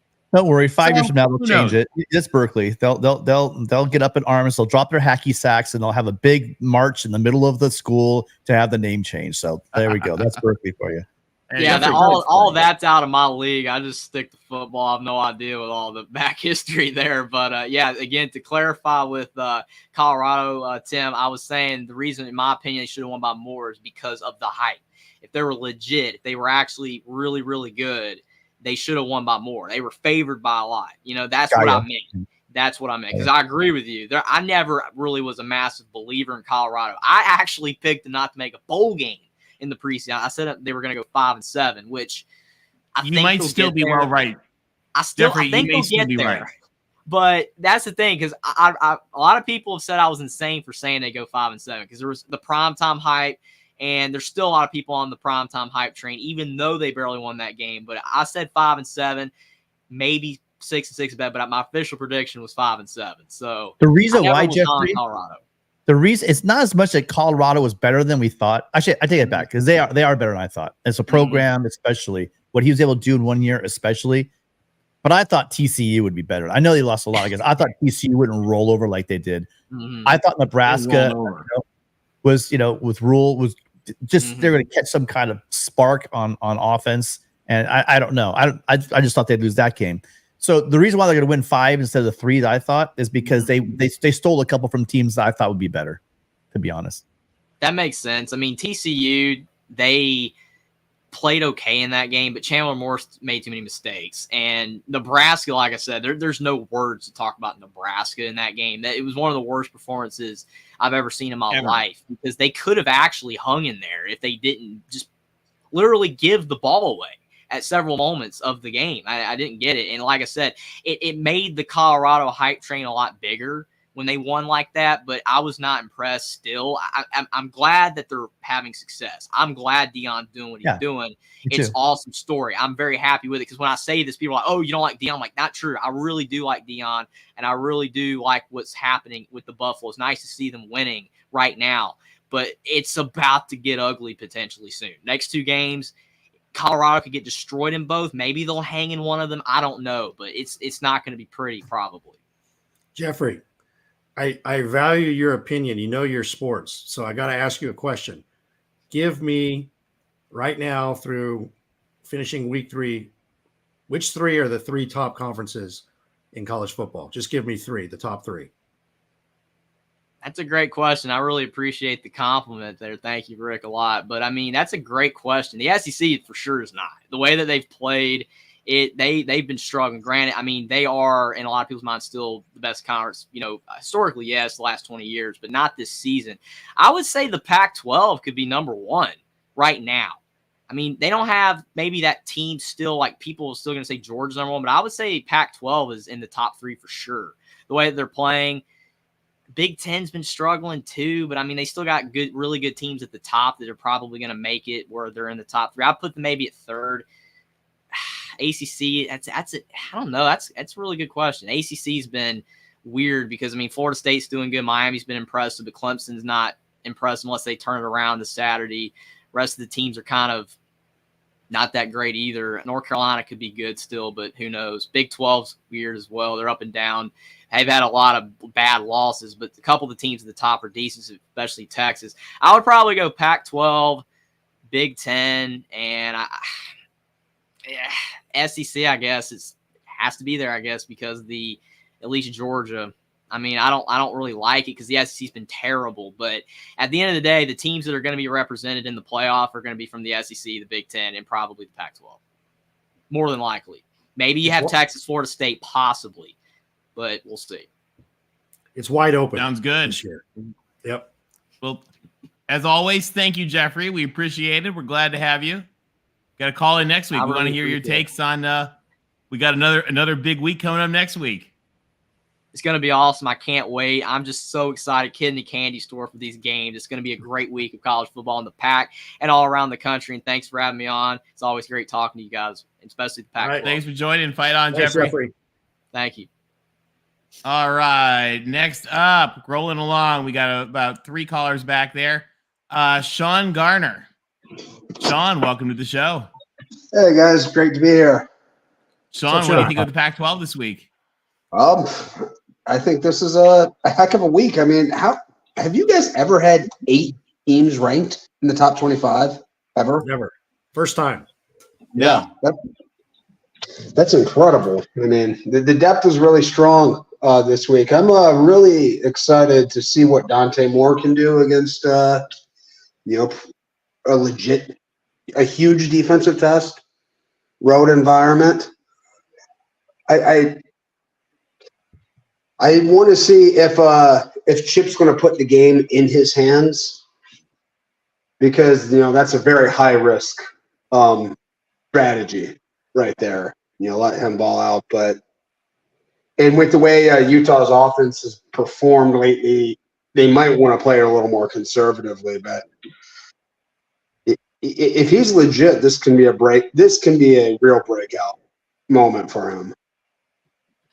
Well, if I could throw one more little thing in why I lean towards UCLA as well, is UCLA had an absolutely soft preseason or non-conference schedule, very soft. Yeah. If you don't think that Chip Kelly had this game circled, going all the way back to like spring ball, Chip Kelly, you give him time.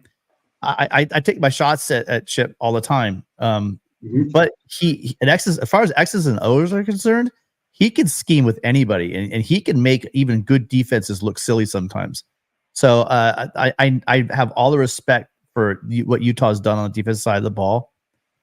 I think that this kid Dante Moore is getting better every week, and I don't mean just like a little bit, incremental. I mean he's getting exponentially. And when you put him with a guy like Chip Kelly, you put him with an offensive line that's serviceable, but you give him strong running backs, and wide receivers like they pulled in like through the transfer portal. Like Sturvant's one of the best. We hear about the SC guys, with the Washington guys, the Arizona guys a lot, but their wide receiver room is pretty damn good. And Chip Kelly having all that time might actually be the difference in this game. That's very possible. It's Utah. I don't know how often I've seen their defenses get completely out-schemed. I mean, they're such a well-coached team on that side of the ball. I don't see anything, a whole lot of like weaknesses to exploit in them defensively. They're strong at all three levels here. So, I mean, and again, if Chip is going to be, break out his bag of tricks, that's going to put a lot on Dante's shoulders right there, which will be interesting. I don't mean bag of tricks. I don't mean bag of tricks. I think that he hasn't put a lot on film. I think they've been working on things that are, he knows he has a young quarterback. I think this was in the works, the cards all year long. There was never really a quarterback competition. They just didn't want to throw a true freshman in the first couple of games. So what you're seeing right now is they have a playbook ready for him. And here's the thing about this game. He is young. He can get rattled. Rick said, you don't just go into Rice Eccles, and just walk out with a victory, especially a freshman. So look for this. Either UCLA is going to win this game, or they might get run out of the building. I mean, if I'm just overhyping more and he just doesn't have it and folds under like the Muss just yelling down his throat, it's a very vocally violent place, on the sidelines and just the whole stadium itself. And they're right on top of the bench too. So let's say he has a couple 3-and-outs, they're going to be all over that kid, and they can get in his head. Any young quarterback, that could spell trouble, and that game could get out of hand really quick. So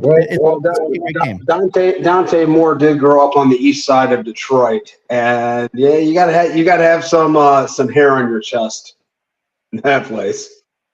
Yeah. Well, here's something to look at too. UCLA, now granted, the competition is what it is, but they ran for 153 yards against Coastal Carolina, 254 against San Diego State, and 404 against North Carolina Central. So they averaged 270 yards rushing per game. If they rush for more than 150 yards against Utah at Rice Eccles, they will win this game. But that's the key. And so you're not asking Dante Moore to win the game for you, but you're going to, Chip Kelly, he's got to design this game plan, but keep their defense honest with the running game. You've got great running backs, and that's it, Tim. That's what we talked about last year. USC didn't run the ball consistently. If UCLA can do that, which is going to be a tall test, then they got a chance. If they rush for 150 yards, they will beat Utah. But I don't know. I don't see that happening. But we'll see. That's going to be a great game. A great game. Yeah, Chip loves to run the ball, and the one thing about Sturvant, he's a fast dude. He could take the top off, and you need that kind of guy, kind of like we had with Addison last year. If you have that guy, it opens up your running game, right? So I think that is a possibility. I think they also ran so much last couple of games simply because those were really inferior teams, and they don't want to give Utah anything on film, especially with this quarterback tendencies, etc. So that's another thing with a quarterback that you don't know about. Yes, he's young, he's fresh, but also the defense, they're gonna have a hard time scheming for this guy. They're not gonna know what's gonna come at them. They will figure it out, and you will see. It's Utah. You will see second half adjustments. So, again, this weekend is gonna be so much. I'm so glad that USC is an away game, so I can actually enjoy all these games because I just top to bottom. The whole just turn on Fox in the morning and just watch Fox all day, really, because you're going to see some great games if you do that. Yeah, it's actually a little unfortunate this weekend. I got invited from some no good, dirty Notre Dame alum friends of mine to go tailgating in South Bend with them this weekend. I'll probably be in there. I mean, probably have to sneak some views and not be able to watch this great slate of action like as intently as I normally would, but should be a great time. I'll tell you though, that'll be a fun game to be at. You should definitely be there at that game. And in South Bend, Notre Dame fans are not like internet fans. If you've been there before, Sean, they're but – nice people. I like going to Notre Dame games. Great college atmosphere. The campus is obviously beautiful. Get there early, do the whole thing. But barbecue fans, on God Quad. It's the fans there in South Bend are awesome. Every school has a couple guys, but really overall, all the times I've gone back there for those games, I look forward to the tailgates over there because they're really great people. Yeah. I've spent most of my life living like around 2 hours away from Notre Dame's campus, and I've never actually been to a game there. So, I'm probably not going to get inside the stadium here because the tickets are just nosebleeds right now. But, and part of the reason I don't even really like going to that many games is because I kind of like being at home and watching as many games as I possibly can. But no, I mean, the atmosphere for that game is just going to be. I'll tell you in all honesty, and I say this. I tease them because they are our big rivals. But I almost went to school at Notre Dame. That was the other school I almost went to, and it's a great atmosphere. It's an amazing place to see a game. So if you haven't been to a game at Notre Dame, or just even being around it, just go and have fun and enjoy it. And Oregon will roll Colorado, so it'll be fine. You won't miss that much. Yeah, my dad grew up in Grand Rapids, Michigan, just north of South Bend. Hey, that's where I am right now. So. Oh yeah. Yeah. So they grew up on the west side of Grand Rapids, and if what my dad almost went to Notre Dame, that could have been a Shamrock right there, So I mean, it was that close. My dad ended up going to USC. And he has no regrets about it, and I'm happy he did because I grew up in Southern California and not South Bend. No offense, South Bend. But yeah, it all worked out. And was dad a West Catholic guy, or he went to Catholic Central? My mom went to West Catholic. Okay. Oh wow, small world. Yeah. So one game I did want to touch on. Also, I want the Pac-12 championship this weekend. As Connor Johnson corrects me all the time, the Tupac. The Tupac. There we go. So, what do you think? So who am I going to picture rolling in this Tupac championship? Hopefully someone got that. I'm interested. What'd you say? I liked it. Yeah. So, future Michigan State head coach Jonathan Smith, I think he's got the better squad. I think, yeah, absolutely. I think they've got the more complete team. I think a little bit too much credit was given to Washington State for beating Wisconsin. That win isn't as good as people think it was. They're an overachieving team. They're a solid mid-level Pac-12 team, but I think Oregon State can contend to get to Vegas this year. I think there aren't a lot of weaknesses, and DJ's definitely upgraded their quarterback play this year. So that game is in the Palouse, right? Yes. Okay, so I mean, I don't know how big of a rivalry game that is, but should be a very highly charged atmosphere, even if Washington State Stadium only holds like 35,000 people or whatever it does. It's the wildest small stadium you'll find. Yeah, absolutely.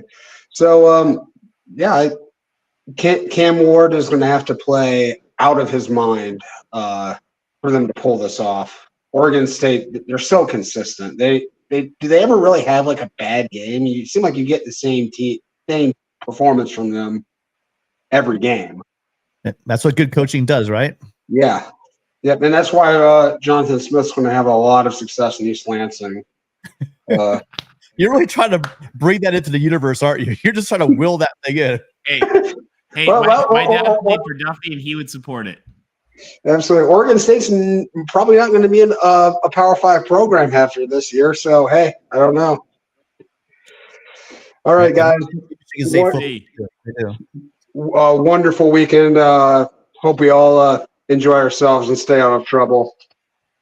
You too. Thank Hey, you. Sean, have a blast. And next week, Awesome. let us know how much fun it was in South Bend. Have a I good will do time. that. Take care. All right, we'll Go see green, you. go white, and fight on. All Hey, Sean right. brought- Next. Sorry, go ahead. I was going to say, Sean brought up a good point. He said that Cam Ward is going to have to play out of his mind, and kind of like he did against Colorado State, because Cam Ward was on fire. He was 37 of 49 against the Rams of Colorado State for 451 yards and 3 TDs, no interceptions. That is playing out of your mind. Yeah. That's what It that's is. what he's capable of. All right.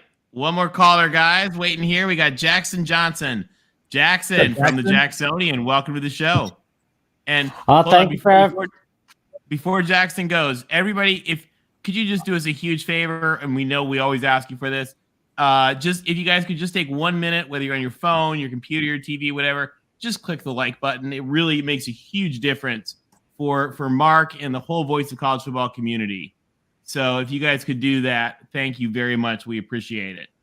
And hold on, Jackson, we got a question you want to lead us off with. Gixxer Squid, thank you for your contribution to the channel.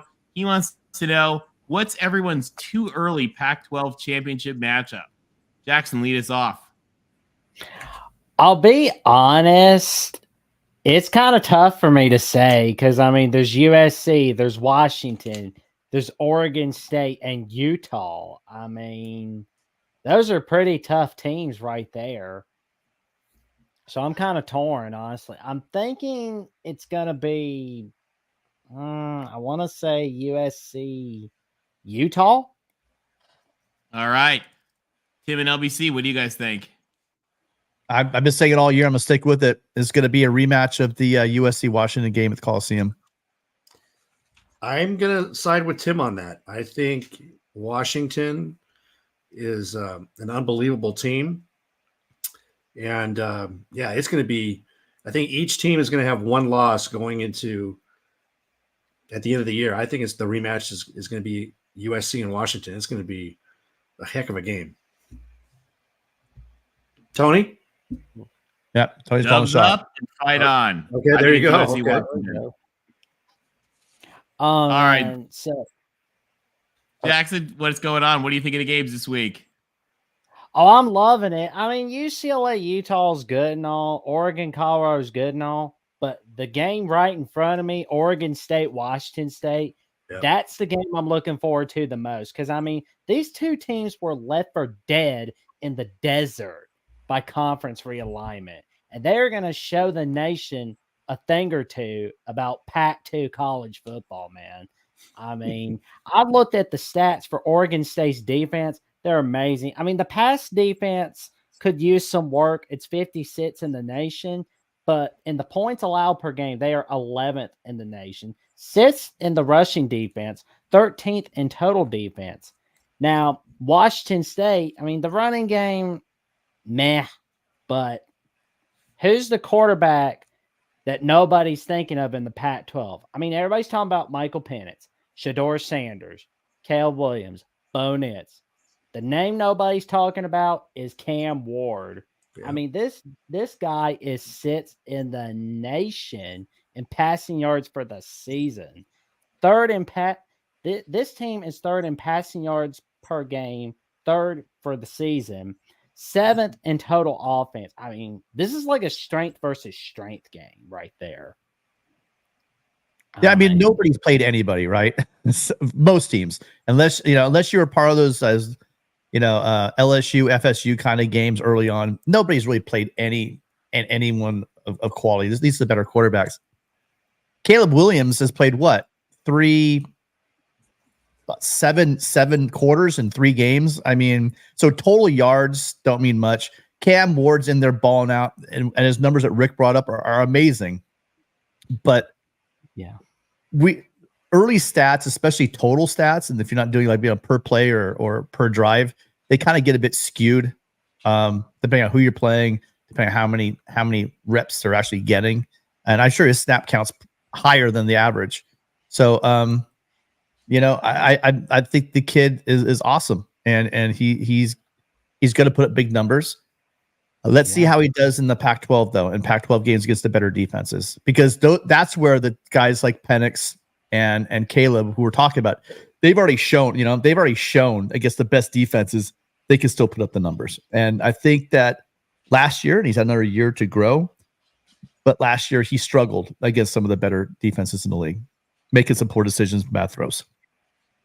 Yeah, I mean, I think Cam Ward can get it done on Saturday night. I mean, I'm loving Oregon State, but I'm also loving Washington State this Saturday night. I'm thinking this could be like a 38-31 victory for Washington State. Yeah, that sounds right. You could probably flip that. You could probably flip that score, those numbers for either team actually. So I'm with you. I mean, I'm also loving what DJ Ukulele's accomplished at Oregon State thus far. I mean, now Clemson can't blame anything on DJ Ukulele now. Ukulele came in there and he has shown what he can do when he has capable receivers, right? Capable, not great. Capable receivers aren't going to drop the ball, especially a slot receiver. And he had a great back at Clemson, but he didn't have the best line. And you could tell he had happy feet. That's what led to those yips he was throwing the ball at. It's kind of weird. You go to a guy like Jonathan Smith, who's a quarterback guru, the quarterback himself. He's playing in that offense, and Jonathan Smith's offense, and he looks pretty damn comfortable. So I'm cautiously optimistic that this can be just that perfect situation for him to show, because he has probably the strongest, one of, if not the strongest arm in all of football. And he probably even go to the pros. This guy throws like a 95-mile-an-hour fastball and stuff. So if he can get the right system, which looks like he has here, I think he can shine. We'll see. Yeah. And I noticed you had Notre Dame, Ohio State pulled up for a little bit. There is one part that I think is the turning point for Notre Dame, Ohio State. Well, what will be the third down conversion rate on offense. Now, Notre Dame is 10th in the nation in third down conversion rates, and Ohio State so far is 93rd in third down conversion rates. So yeah, they had a couple rough games. So key to victory is perfect the third down conversion rate. I'd hate to be Ohio State going up against Sam I.M. Hartman and Audrey Estime. That's a big one too for the run game and the pass. I mean, Audrey Estime, I've slowly become a believer because he's just one of those guys. But if we are going to talk about getting better, as far as players and as the season goes on, right? You have to realize that Ohio State, they have a quarterback situation, kind of like Alabama, but they do. I mean, a lot of Ohio State fans don't want to say it, but when you have two quarterbacks, you have no quarterback. McCord's kind of come there, and so let's say they go with McCord. You got to give him time. Also, he's going to get better at each game, but this could be one hell of a test for him. So, we're talking about hostile crowds. Notre Dame can be pretty damn impressive and pretty damn intimidating as well. So, I hope it's ready. Yeah, but I'll tell you who I feel sorry for more though, UCLA, because they got to go to Rice-Eccles Stadium. That's somebody I feel sorry for. I would not want to go there. I mean, the last time anybody beat Utah at Rice-Eccles Stadium was USC in 2020.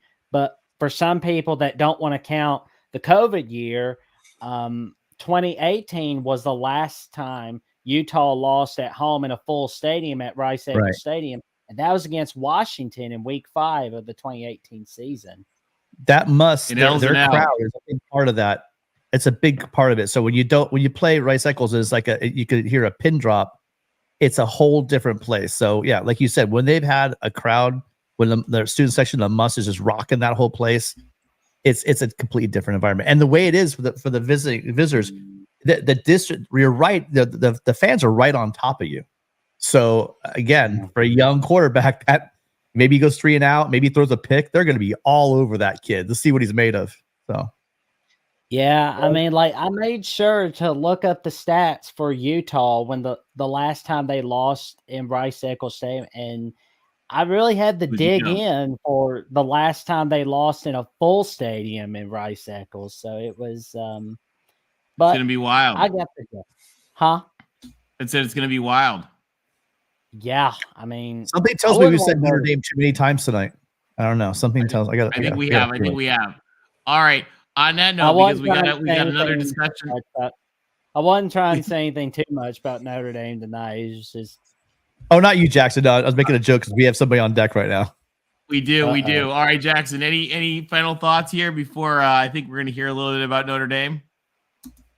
that's about all tonight, gents. And I'm looking forward to this magnificent slate of college football games. I feel like I'm already getting an early birthday gift because even though like next Saturday's like my birthday, I feel like I'm getting an early birthday present with this wild slate of games in all of college football. But I'll tell you something, next Friday, I'm excited about the slate before next Saturday for next Friday in week 5. There's good game. Well, hey, your Alabama Crimson Tide are facing Lane Kiffin on the 10th anniversary of the tarmac firing. So we'll see what happens.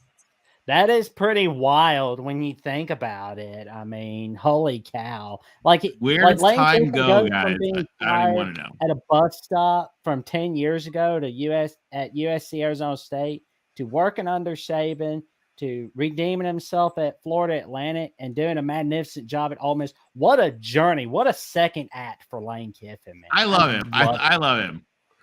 Connor, how old are you going to be? He looks like Tosh .0 to me. He does. He does. Yeah, he does. He does. He does.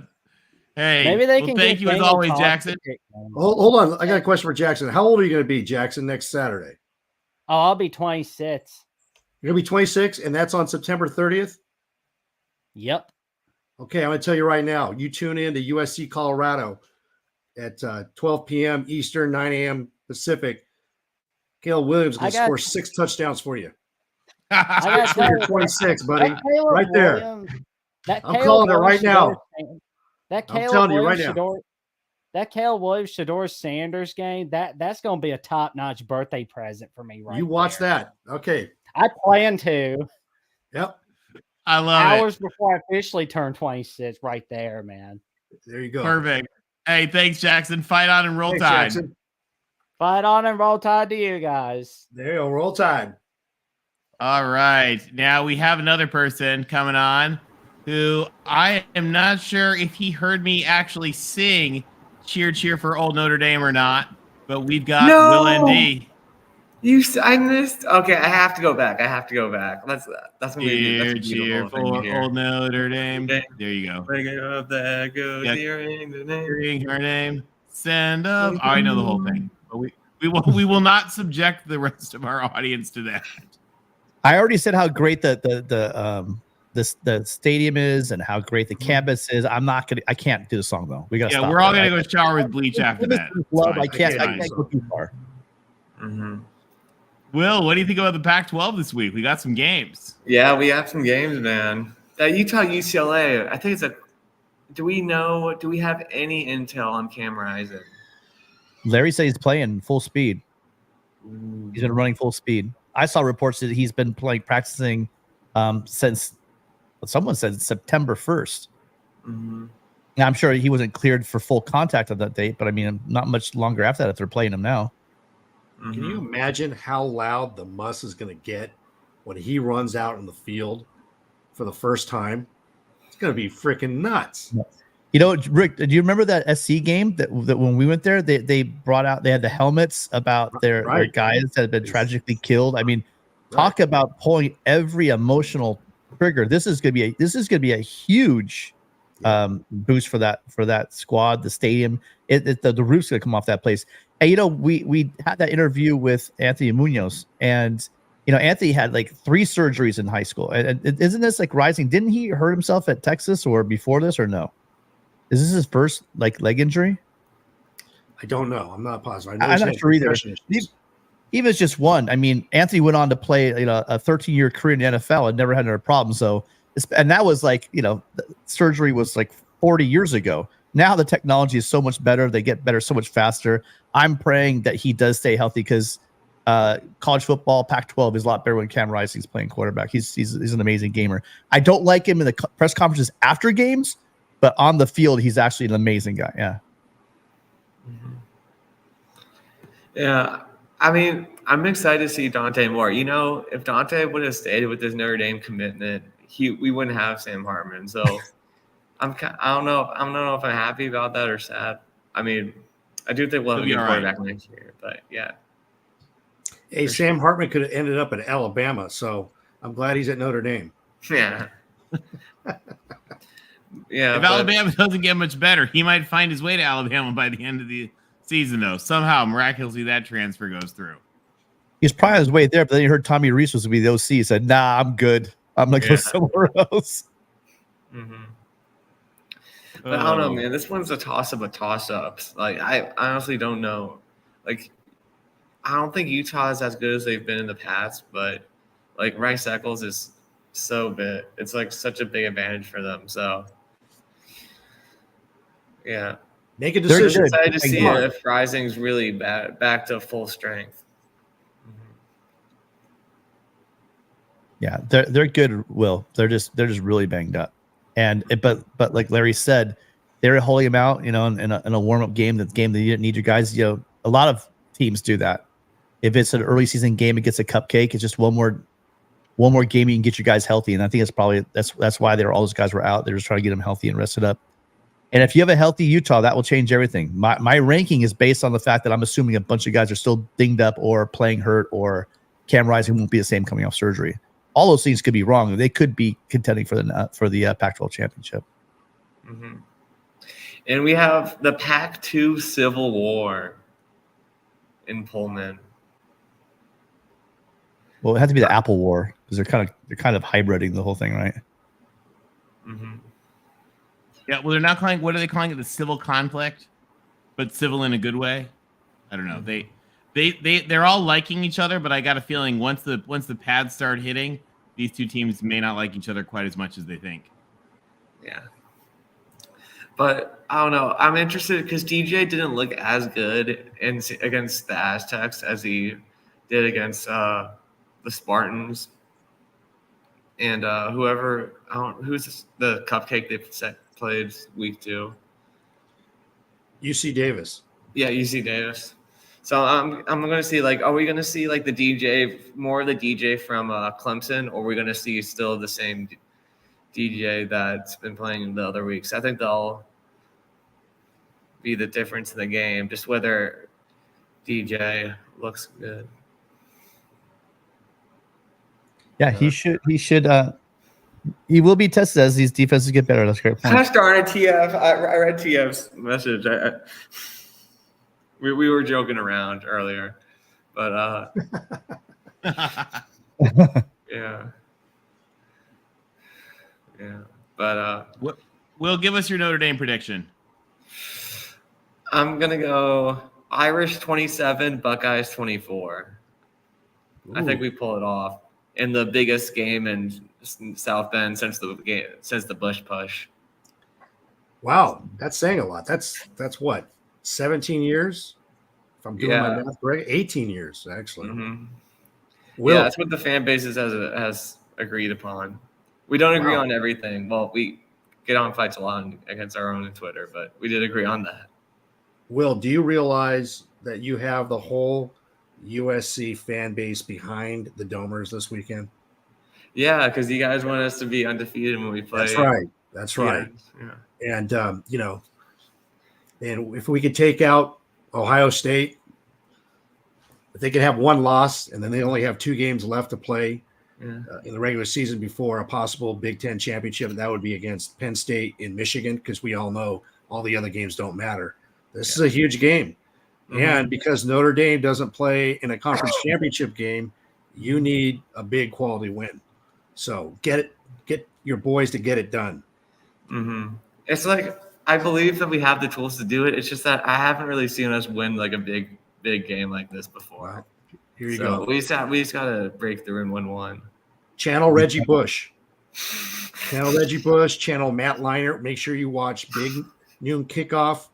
Give your boy Brady Quinn, tell him, hey, step aside, let Matt Leinart, take the lead here. We need Leinart to show the Domers the way. That's what you need to do. People aren't so Jimmy. We know. I want to bring up a name that you guys would probably laugh at, but Jimmy Clausen. Oh. So Jimmy. No one really Jimmy's not the most liked guy in the You nerding mean Jimmy community. Clausen with the rings? Yeah, Jimmy they're- Clausen? No. Jimmy said this week that he's like, yeah, I was definitely better than Sam Hartman is now. I'm like, shut up, Jimmy. No one likes you. Like he said that this week. He didn't say that. No, he Are didn't. you, are you trying to just? I mean, no one really likes him in the first place, but like, are you trying to just become hated? Like he said that this week. I'm like, what are you doing, man? Being a USC fan, all I remember about Jimmy Clausen was the memes. Like it was one of them was like him, and the next one Emu. Right? Yeah, Or the emu. Exactly, the emu. Like hair he had. I will never there forget the emu meme. The emu. There was the rings he had. The emu memes him are in great. white. Yeah, that was something. But you do have both Ohio State and USC at home, which is obviously huge. Right? Going into South Bend's not an easy place to go play. So that's big. Mm-hmm. Yeah. All right. Well, Will, one last question for you here. What is going to go on with Washington? Are they going to roll through the season? I think that they're gonna. Well, they played the Beavs before the Trojans, right? Yes. Yeah, I think so. Yeah, I think their schedule's pretty favorable up until then, right? Here we can actually look at their schedule because we keep the schedules just in case. Actually, no. They play the. Oh, they Beavs. played the Ducks first. Okay. I missed the Oh last yeah, one. okay. Well, I don't like the way the Ducks defenses look, so I think they'll win again against the Ducks, especially off a bye in Seattle. They should win that. We've been talking about USC's back end stretch of their season. Look at that last 7 games. That's a hell of a run right there as well. They do get the bye right before it, but that's bye is And little bit then they early. get 2 byes after Oregon. Yeah, that's a good point. They do. 2 bye weeks after Oregon. But if you look at the rest of those games, I mean, they have those. USC has California in there somewhere, but you really look at the way they're set up. USC is tougher. I gotta admit, you guys have pretty much your first game's Notre Dame. Like, if you look at your schedule, like, Hey, you're forgetting Colorado. That's not Come what. on. Hey, the media tells me Colorado's exactly. about to win the Super Bowl. Come on. I mean, Colorado's be at least a 31-point underdog in that game. I mean, come on. and look at if you look at our stretch that we have Ohio State at Duke at Louisville, which is going to be like a blackout. I know Louisville isn't that good, and then you guys. Are you guys playing National Guard this year?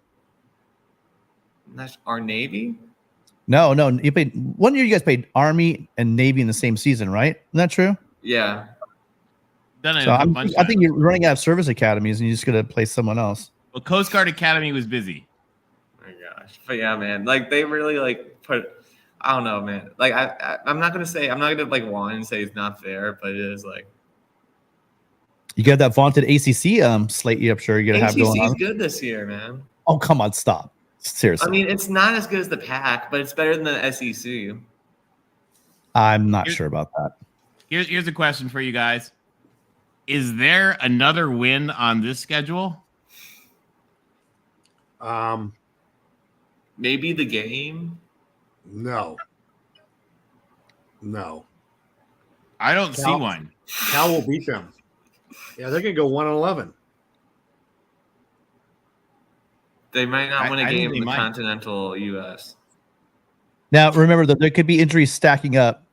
I mean, it could get interesting at a couple places if injuries came into play. But heads up right now, full strength now. And how many wins do we see here right now? I think they'll beat How many more wins? ASU. How many they'll more? beat State. How many more wins? They've already got 3, but how many more? Two, maybe 3.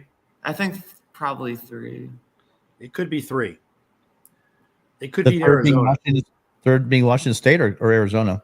Arizona. Arizona. Arizona's. I keep think looking at- Arizona's flip a coin.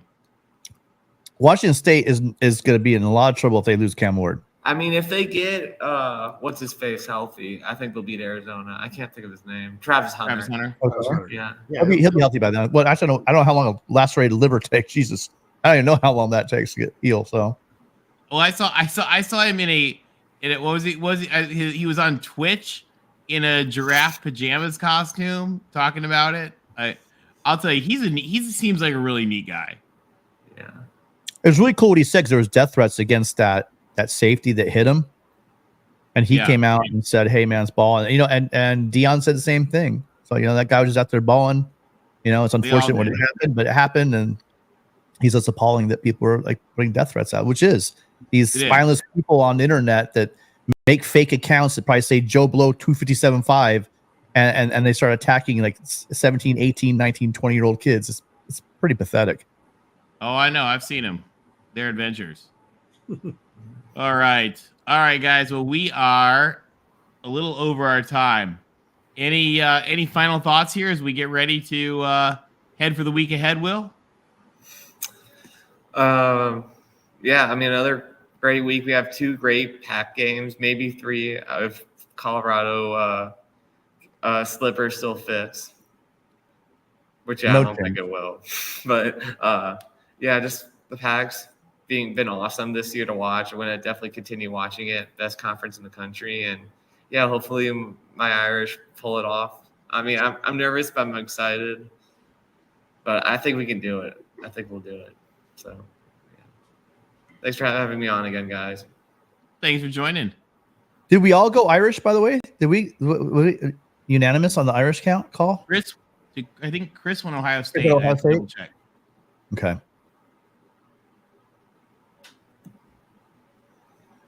Any final thoughts, guys? Enjoy the weekend, everybody. This is going to be a great weekend of Pac-12 football and college football. And I think you're showing the times, Tony, and the networks. There's going to be a lot of great Pac-12 football on ABC, ESPN, and Fox all day long. And so let's some questions will be answered this week. And hey, take a look. I dropped a video today, Trojans Talk on Tap, episode 7. So I kind of give my thoughts on the bye week and the path that USC has. It's doable. It's got one of the most challenging. It has the most challenging back end of the schedule of any of the top 10 teams. And so take a look at that.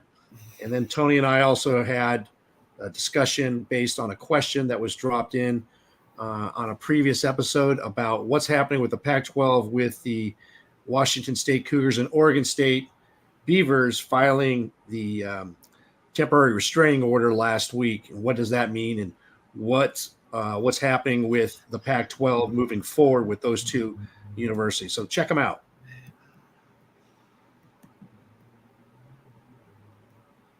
Nope, Tim, you're on mute. We will find out a lot this week. Again, things I'm looking for. That Colorado game is not going to be close, but I do want to see how improved the Oregon defense is. I want to see what can Ohio State in that offense do against that Notre Dame defense. That's going to tell me a lot about how our game's going to go. And then with Irish, I do want to see. We know Hartman can throw the ball. We know. I want to see how good your defense is against those, because I think Ohio State with their receivers, I'm not sure their quarterback, but I want to see how you guys match up against their receivers. So there's a lot for all fans seeing this weekend, especially that's the game I'm looking at. And I can't wait. Finally, after last weekend, which was a wild weekend, but still didn't tell us much of anything, this one's really, you can see some movement, and you can see a lot of people, pretenders being shown that are pretenders after this weekend. I'll tell you a game that I'm looking forward to that nobody else is looking forward to, but I am looking forward to USC Arizona State, because there is a weird special relationship between USC and Arizona State. Just between the teams have it, the schools our fraternity used to always like be tied with the group at Arizona State, and we'd like go travel to games and all. And this is probably like I think Stanford will show back up in the USC schedule at some point, but my guess is this is the last USC Arizona State game in the foreseeable future. And it makes me kind of sad, but at the same time, I'm kind of fired up because I think we're going to stick it to them. So that's my extra game that I'm looking forward to, in addition to all the good ones. So to everybody who spent some time tonight sharing with us and chatting and calling in, we really appreciate it. It means everything to us to have you guys. That's why we're here. So if we can be of help, always reach out. You guys can find me on Twitter, TJ Altimore. Just DM me if you need anything. And as always, it's been a pleasure. Everyone, have a wonderful weekend. Have a great night, and fight on.